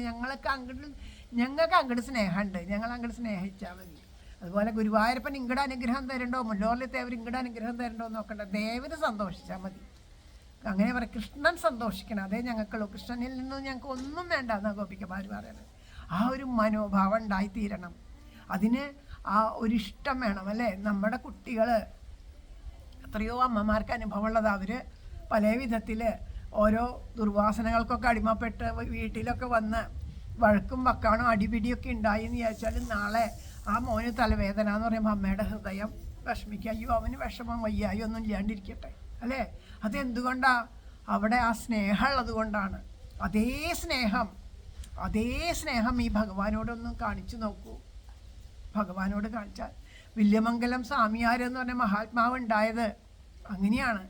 ആ സ്വാമിയാർ അവരുടെ ആ നല്ല പ്രായത്ത്, യൗവന പ്രായത്ത് ഒരു പെൺകുട്ടിയെ കണ്ട് മോഹിച്ചു, ചിന്താമണിയെ കണ്ട് മോഹിച്ചിട്ട് ആ ചിന്താമണിയെ പ്രാപിക്കണം എന്ന് കൊതിച്ചിട്ട് ഒരു രാത്രി തല്ലി തൊഴിച്ച് പെയ്യുന്ന മഴയത്ത് പുഴ കടക്കാൻ പറ്റാണ്ടായപ്പോൾ ഒരു തടി ഒഴിച്ചു വരണ കണ്ടു. ആ തടിയിൽ പിടിച്ചിട്ട് അക്കരെ കടന്ന് അവിടെ ആ തടി കയറ്റി അങ്ങോട്ട് ഇട്ടു. കാരണം ഇനി തിരിച്ചു പോകുമ്പോഴും തടി വേണമല്ലോ വെച്ചിട്ട്. അത് കഴിഞ്ഞ് നോക്കിയപ്പോൾ അവിടെ രണ്ടാമത്തെ മുറിയിലാണ് ആ ചിന്താമണിയുടെ രണ്ടാമത്തെ നിലയിൽ ആ വെളിച്ചം കാണുന്നത്. അവിടേക്ക് പോകാൻ നോക്കിയപ്പോൾ ഒരു മരം നിൽക്കുന്നുണ്ട്. ആ മരത്തിൻ്റെ മുകളിൽ കൂടെ ഇറങ്ങി മുകളിലത്തെ ചില്ലേന്ന് ഒരു വള്ളി താഴത്തേക്ക് ഞാന്ന് കിടക്കുന്നുണ്ട്. ആ വള്ളിയിൽ പിടിച്ച് ആ രണ്ടാമത്തെ നിലയിലേക്ക് ഇറങ്ങി വാതിലിൽ തട്ടിയ സമയത്ത് ചിന്താമണി വാതിൽ തുറന്നു കഴിഞ്ഞപ്പോൾ മഴയിൽ കുളിച്ച് വന്ന് നിൽക്കുകയാണ്. എന്താ അങ്ങ് ഇവിടെ എന്ന് ചോദിച്ചപ്പോൾ പറഞ്ഞു, എനിക്ക് കാണാതിരിക്കാൻ പറ്റില്ല, നിന്നെ എനിക്ക് വേണം എന്ന് പറഞ്ഞപ്പോൾ എടുത്ത നാക്കിന് ചിന്താമണി പറഞ്ഞു, എന്നോട് തോന്നിയ ഈ ഒരു ഇഷ്ടം ആ ഗുരുവായൂരപ്പനോട് തോന്നിയ പണ്ടേ പകലെ അങ്ങക്ക് മുക്തി ലഭിക്കില്ലേ എന്നൊരു വാക്ക് ചോദിച്ചു. അതുപോലെ നമ്മൾ നമ്മുടെ മക്കളെ പറ്റിയിട്ട് ആദ്യ പിടിച്ച് ആ പുത്രസ്നേഹത്തിൽ വലയുമ്പോൾ അവരോട് തോന്നണം അതേ സ്നേഹം ഗുരുവായൂരപ്പനോട്, മുല്ലോർലിത്തെ അവരോട് തോന്നിയാൽ നമ്മൾ രക്ഷപ്പെട്ടു. ഈ ഒരു ചോദ്യം ഹൃദയത്തിൽ ആഞ്ഞു തറച്ചു. എന്നോട് തോന്നിയ ഈ ഒരു ഇഷ്ടം ആ ഭഗവാനെ കിട്ടണം എന്ന് തോന്നിയിട്ടാണെങ്കിൽ എന്നേ മുക്തി ലഭിക്കുന്നു. അന്ന് അപ്പം അവിടെ നമസ്കരിച്ചു, ചിന്താമണിയുടെ കാൽക്കൽ നമസ്കരിച്ചിട്ട് അവിടെ ഇരുന്നിട്ട് ഉള്ളിൽ നിന്ന് ആ പരമപ്രേമം, ആ പ്രേമം അതേ എങ്ങനെയാണോ ചിന്താമണിയോട് തോന്നി അതേ ഇഷ്ടം ആ നിമിഷം ഭഗവാനോട് തോന്നി. ഭഗവാന്റെ ആ ഒരു ശരിക്കും ആ അനുഭവം നോക്കൂ. ശരിക്കും അത് പറയുമ്പോൾ പ്രകൃതി പോലും നമ്മുടെ കൂടെ ഉണ്ട്. ആ ഒരു നിമിഷം അദ്ദേഹത്തിൻ്റെ ഉള്ളിൽ നിന്നിങ്ങനെ ഒഴുകാൻ തുടങ്ങി, ഭഗവാന്റെ കീർത്തനങ്ങൾ ഒഴുകാൻ തുടങ്ങി. ചിന്താമണി അത് മുഴുവനും ഓലയിൽ എഴുതിയെടുത്തു. ശ്രീകൃഷ്ണ കർണാമൃതം അത് മുഴുവനും ഓലയിൽ എഴുതിയെടുത്തു കഴിഞ്ഞിട്ട് നമസ്കരിച്ചിട്ട് പിന്നെ ഗുരുവായൂരപ്പൻ്റെ അടുത്തേക്ക് പോയിട്ടാണ് ലീലാശുകൻ എന്ന ആ യുവാവ് വില്യമംഗലം സ്വാമിയാരായിട്ട് തീർന്നത്. ആ വില്യമംഗലം സ്വാമിയാർ ആ ഭഗവാന്റെ ഓരോ ക്ഷേത്രത്തിൽ ചെല്ലുകയാണെങ്കിലും ഓരോ ക്ഷേത്രത്തിൽ ചെല്ലുമ്പോഴും അതെ വില്യമംഗലം സ്വാമിയാർ ആരെയാണ് കാണണേ? ശ്രീകൃഷ്ണ ഭഗവാനെയാണ് കാണുന്നത്. ഓരോ ദിക്കിലും ചെല്ലുമ്പോഴും അതെ, പല ക്ഷേത്രങ്ങളിലും ചെല്ലുമ്പോൾ ഭഗവാൻ ശ്രീലകത്തില്ല. അങ്ങനെയുള്ള കഥകളൊക്കെ നോക്കുന്നുണ്ട്. ഭഗവാൻ ശ്രീലകത്തില്ലാത്ത സമയത്ത് അവിടെ ചെന്ന് നോക്കുമ്പോൾ ഭഗവാനെ കാണാനില്ല. എവിടെയാണെന്ന് നോക്കുമ്പോൾ ഉണ്ട് അവിടെ ഭക്ഷണം കൊടുക്കണോർത്ത് അരയിൽ തോർത്തുമുണ്ടൊക്കെ കെട്ടിയിട്ട് വിളമ്പുകാരനായിട്ട് നിൽക്കണു. ചില സ്ഥലത്ത് ഒരിക്കൽ ഗുരുവായൂരെന്ന് നോക്കി, ശ്രീലകത്തില്ല. എവിടെയാന്ന് നോക്കിയപ്പോണ്ട് അവിടെ ഇന്ന് ആ അയ്യപ്പൻ്റെ അവിടെയുള്ള ആ കൂത്തമ്പലത്തിൽ അന്ന് ഒരു വൃക്ഷമാണ് നിന്നിരുന്നത്. ആ വൃക്ഷച്ചുവട്ടിലിരുന്ന് മണ്ണ് വാരി കളിക്കണു. ഭഗവാനെ നേരിട്ടിട്ട് അദ്ദേഹത്തിന് കാണാൻ സാധിച്ചു. ആ ഒരു ഇഷ്ടം ഭഗവാനോട് തിരിച്ചപ്പോൾ നേരിട്ട് നമ്മളുടെ മനസ്സിൽ ബാക്കി ഒന്നിനെ നമ്മൾ ആശ്രയിച്ചിട്ടും കാര്യമില്ല. ഇതൊക്കെ ഇന്ന് വരും നാളെ പോവും. നമ്മുടെ കൂടെ ജീവിതകാലം മുഴുവൻ ഉണ്ടാവും എന്ന് പറയുന്നത് ആര് കൂടെ ഉണ്ടാവണം? ഭർത്താവ് ഉണ്ടാവുമോ? ഭാര്യ ഉണ്ടാവുമോ? മക്കളുണ്ടാവുമോ? ആരെങ്കിലും ഉണ്ടാവുമോ? ഒരാളും നമ്മുടെ കൂടെ ഉണ്ടാവില്ല. നമ്മുടെ ശരീരം ഉണ്ടാവുമോ? നമ്മുടെ ശരീരം എങ്ങനെയുണ്ടാവുക? ഇന്നൊരു തളർച്ച വന്ന് കഴിഞ്ഞ ദിവസം പൂരം കാണാൻ പോയി. ഞങ്ങളുടെ ബന്ധുവാണ്. പൂരം കാണാൻ പോയത് അത്ര. അവിടെ നിന്ന് പൂരം കണ്ട് കഴിഞ്ഞു അവിടെ വീണു. ഈ ശരീരം പോലും നമ്മൾക്ക് സ്വന്തമല്ല. നമ്മുടെ കൈ നമുക്ക് സ്വന്തമല്ല. നമ്മുടെ കാല് നമുക്ക് സ്വന്തമല്ല. ഇതൊന്നും നമുക്ക് സ്വന്തമല്ല. അങ്ങനെയുള്ള ആ ഭഗവാന്റെ എന്തിനെ ആശ്രയിക്കുന്നു നമ്മൾ? അങ്ങനെ കുറേ വിളിച്ചാലേ മഹാദേവൻ മിണ്ടുള്ളൂ. അച്ഛാ ശിവോ ശിവോ എന്ന് വിളിച്ചിട്ട് ഇന്ന് ശിവരാത്രിയാണ്, അതുകൊണ്ട് അച്ഛനെ കൊണ്ട് വിളിപ്പിക്കണേ. നാരായണ നാരായണ. അപ്പം അങ്ങനെയുള്ള ആ ഒരവസ്ഥയിൽ നമ്മുടെ ശരീരം പോലും നമുക്ക് സ്വന്തമല്ല. ആ ഉള്ള ഒരു ശരീരത്തിനെ നമ്മൾ എന്തിനാ ഈ ശരീരത്തിനെ എണ്ണ തേച്ച് കുളിപ്പിച്ച് പട്ടുവസ്ത്രം ഒടിപ്പിച്ച് പൊട്ടു തൊടിയിച്ച്? അതൊന്നും വേണ്ടാന്നല്ല, ആയിക്കോട്ടെ. പക്ഷേ അതിനെ വിശ്വസിക്കരുത്. മക്കളെ സ്നേഹിക്കേണ്ടതെന്നല്ല, സ്നേഹിക്കണം. പക്ഷേ അതിൽ അഡിക്റ്റ് ആവരുത്. അവരിൽ നിന്നൊന്നും പ്രതീക്ഷിക്കരുത്. സ്നേഹിക്കുക. അതുപോലെ എല്ലാവരെയും നമുക്ക് സ്നേഹിക്കാൻ പറ്റണം. എല്ലാവരെയും സ്നേഹിക്കുക. ആരിൽ നിന്നും ഒന്നും പ്രതീക്ഷിക്കേണ്ട. നമുക്ക് സ്നേഹിക്കാം. നമ്മളെ ദ്രോഹിക്കുന്നവരെ പോലും നമുക്ക് സ്നേഹിക്കാം. നമ്മളെ ദ്രോഹിക്കുന്നവർക്ക് വേണ്ടി പോലും നമുക്ക് നാമം ജപിക്കാം. അവർക്കും ആ സത്യം മനസ്സിലാവാൻ വേണ്ടിയിട്ട്. അങ്ങനെ നിസ്വാർത്ഥമായിട്ട്, നിഷ്കപടമായിട്ട്, നിഷ്കളങ്കമായിട്ട് എല്ലാവരെയും സ്നേഹിക്കാൻ, എല്ലാവരോടും നന്നായി പെരുമാറാൻ, നമ്മുടെ ശരീരം കൊണ്ട് മറ്റുള്ളവർക്ക് എന്തെങ്കിലും ഒരു ഉപകാരം ചെയ്യാൻ സാധിക്കുന്നുണ്ടെങ്കിൽ അത് ചെയ്തു കൊടുക്കാനൊക്കെയുള്ള മനസ്ഥിതി ഉണ്ടാവാൻ ഒക്കെ സാധിക്കണം. ഇനിയിപ്പോൾ എല്ലാ വ്യാഴാഴ്ചയും ഇത് ആരുടെങ്കിലും ഹൃദയത്തിൽ കയറിയിട്ടുണ്ടെങ്കിൽ ഇവിടെ എല്ലാ വ്യാഴാഴ്ചയും 8:30 തൊട്ട് 9:30 വരെ ഉണ്ട്. അവനവന് നന്നാവണം, അവനവൻ്റെ ഗൃഹത്തിൽ നന്നാവണം, അവനവൻ്റെ മക്കൾ നന്നാവണം എന്ന് ബോധമുള്ളവർക്കൊക്കെ, അങ്ങനെ ആഗ്രഹമുള്ളവർക്കൊക്കെ വന്നിരിക്കാം. ഭഗവാൻ എല്ലാവരെയും കാത്തിരിക്കുകയാണ് കൊതിയോട് കൂടിയിട്ട്. എപ്പോഴാ വരിക എന്നുള്ളത്. ഞങ്ങളൊക്കെ അവിടെ ഇരുന്ന് നാമം ജപിക്കുന്നുണ്ടെങ്കിലും നിങ്ങളൊക്കെ വരുമ്പോൾ, ആദ്യമായിട്ട് വരുമ്പോൾ ഭഗവാൻ നിങ്ങളുടെ അടുത്തേക്ക് ഓടി വരികയാവും. എന്നാലും വന്നൂലോ, സന്തോഷമായിട്ടോ എന്ന് പറഞ്ഞാൽ നിങ്ങളെ കൈ പിടിച്ചുകൂടി ഇരുത്തും. തീർച്ചയായിട്ടും അത് നിങ്ങൾക്ക് അനുഭവിക്കാൻ സാധിക്കും. അതുപോലെ എല്ലാ തിരുവോണൂട്ടിനും ഉണ്ട് ഇവിടെ നാമജപം, ഇതുപോലെ സത്സംഗവും. ഏപ്രിൽ 14-ാം തീയതി വിഷുവിൻ്റെ അന്ന് അവിടെ സപ്താഹം ആരംഭിക്കണു. ഇതൊക്കെ ഇതുപോലെയുള്ള കഥകളാണ് സപ്താഹത്തിൽ പറയുക. സാധിക്കുന്നവരൊക്കെ വന്നതൊക്കെ കേൾക്കണം. അപ്പോഴേ നമുക്ക് ആ ഭഗവാനോടൊരു പ്രേമം ഉണ്ടാവുള്ളൂ. ആ പരമമായ പ്രേമം ഉണ്ടെങ്കിലേ നമുക്ക് നാമം ജപിക്കാനായിട്ട് സാധിക്കുള്ളൂ. എല്ലാവർക്കും നാമം ജപിക്കാൻ സാധിക്കട്ടെ എന്ന് പ്രാർത്ഥിച്ചുകൊണ്ട് ഈ വാക്കുകൾ ഭഗവാന്റെ പാദത്തിൽ സമർപ്പിക്കുകയാണ്. എല്ലാവർക്കും, ഇവിടെ ഇരിക്കുന്ന എല്ലാവർക്കും കൂടിയിട്ട് ഒരു 10 നാമം ജപിച്ച് നമുക്ക് സമർപ്പിക്കാം. എല്ലാവരും ഉറക്ക ജപിക്കണം. ആരുടെ ശബ്ദം ഏറ്റവും ഉറക്കം തേവർ കേൾക്കണേ നോക്കട്ടെ. എല്ലാവരും ഉറക്ക ജപിക്കണം കേട്ടോ. ഈ കുറച്ച് നേരമല്ലേ വേണ്ടു. എല്ലാവരും ഉറക്ക ജപിക്കണം. ഹരേ രാമ ഹരേ രാമ രാമ രാമ ഹരേ ഹരേ ഹരേ കൃഷ്ണ ഹരേ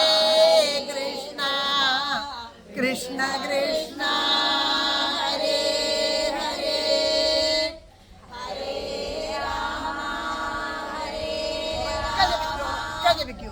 രാമ രാമ ഹരേ ഹരേ ഹരേ കൃഷ്ണ ഹരേ കൃഷ്ണ കൃഷ്ണ കൃഷ്ണ ഹരേ ഹരേ ഹരേ രാമ ഹരേ രാമ രാമ രാമ ഹരേ ഹരേ ഹരേ കൃഷ്ണ ഹരേ കൃഷ്ണ കൃഷ്ണ കൃഷ്ണ ഹരേ ഹരേ ഹരേ രാമ രാമ രാമ ഹരേ ഹരേ ഹരേ കൃഷ്ണ കൃഷ്ണ കൃഷ്ണ ഹരേ ഹരേ ഹരേ രാമ രാമ രാമ ഹരേ ഹരേ ഹരേ കൃഷ്ണ കൃഷ്ണ കൃഷ്ണ ഹരേ ഹരേ ഹരേ രാമ രാമ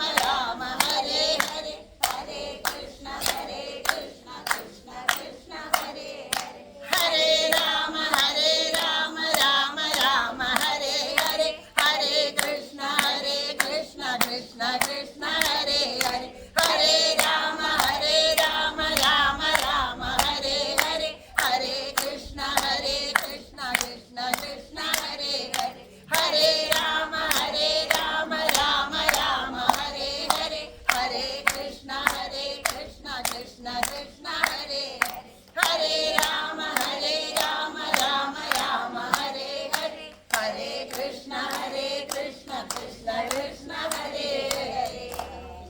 സർവത്ര ഗോവിന്ദനാമ സങ്കീർത്തനം സദാ സർവത്ര ഗോവിന്ദനാമ സങ്കീർത്തനം. മഹാദേവന്റെ നാമം എങ്ങനെ ചൊല്ലണമെന്നാ പറഞ്ഞേ?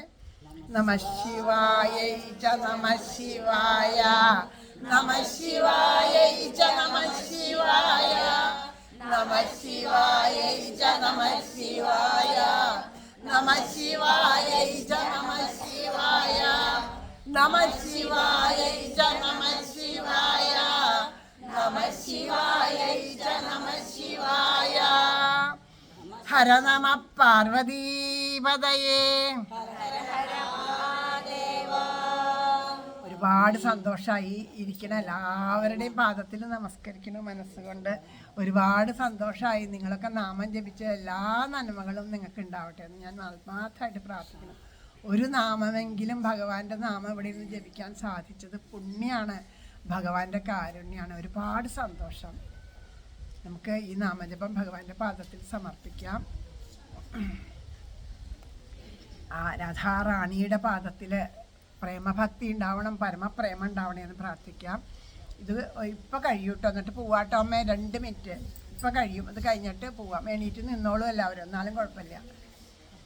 കൈതൊഴാം പരമേശാനി രാസമണ്ഡലവാസിനി രാസേശ്വരി നമിക്കുന്നേ കൃഷ്ണ പ്രാണാധിക പ്രിയേ പ്രസാദിക്കുക മൂലോകമാതാവേ കരുണാർണവേ ബ്രഹ്മ വിഷ്ണു ശിവാജന്മാരും കാട്ടാരരും ശുഭേ തൊഴാം സരസ്വതി രൂപേ തൊഴാം സാവിത്രി ശങ്കരി ഗംഗപത്മാവതി രൂപേ ഷഷ്ടിമംഗള ചണ്ഡികേ കൈതൊഴാം തുളസി രൂപേ തൊഴാം ലക്ഷ്മി സ്വരൂപിണി തൊഴാം ദുർഗേ ഭഗവതി കൈതൊഴാം സർവരൂപിണി നമിക്കുന്നേൻ കൃപാമൂർത്തേ മൂലപ്രകൃതി രൂപിണി ഭവക്കടലിൽ നിന്നെ സദയം കരകേറ്റണേ ഗോലോകനാഥയാം രാധാദേവിയെ കൈതൊഴുന്നു ഞാൻ ബർഹാപീഠം നടവരവപു കർണയോ കർണികാരം വിഭ്രദ്വാസ കനകകപിശം വൈജയന്തിം ജമാല വേണു അധരസുതയാ പൂരയൻ ഗോപവൃന്ദൈ വൃന്ദാരണ്യം സ്വപദരമണം പ്രാവിശദ്ഗീതകീർത്തിം ഗോലോകനാഥനാം രാധാകൃഷ്ണനെ കൈതൊഴുന്നു ഞാൻ പീതാംബരം കരവിരാജിത ശംഖചക്ര കൗമോദഗീ സരസിജം കരുണാസമുദ്രം രാധാസഹായമതിസുന്ദരമന്ദഹാസം വാതാലയേശമനിശം ഭാവയാമി. ശ്രീ ഗുരുവായൂരപ്പ ശരണം. മുല്ലോർലി ദേവരേ ശരണം. എല്ലാവരും ഉറക്ക ജപിക്കണം കേട്ടോ. ആരോടുമുള്ളിൽ പകയേശിടാതെ നേരായ മാർഗത്തെ വെടിഞ്ഞിടാതെ രാഗാദിയിൽ പെട്ടുവലഞ്ഞിടാതെ തിരേണമേ കൃഷ്ണമദീയ ജന്മം. ശ്രീ ഗുരുവായൂരപ്പ ശരണം. നാരായണാഖില ഗുരോ ഭഗവൻ നമസ്തേ. ജയ് ജയ് ശ്രീ രാധേശ്യാം. എല്ലാവർക്കും സന്തോഷമായോ? സന്തോഷം എപ്പോഴും ഉണ്ടാവട്ടെ. സന്തോഷമായവരുടെ എല്ലാവർക്കും എപ്പോഴും സന്തോഷമാവട്ടെ. രാധേശ്യാം.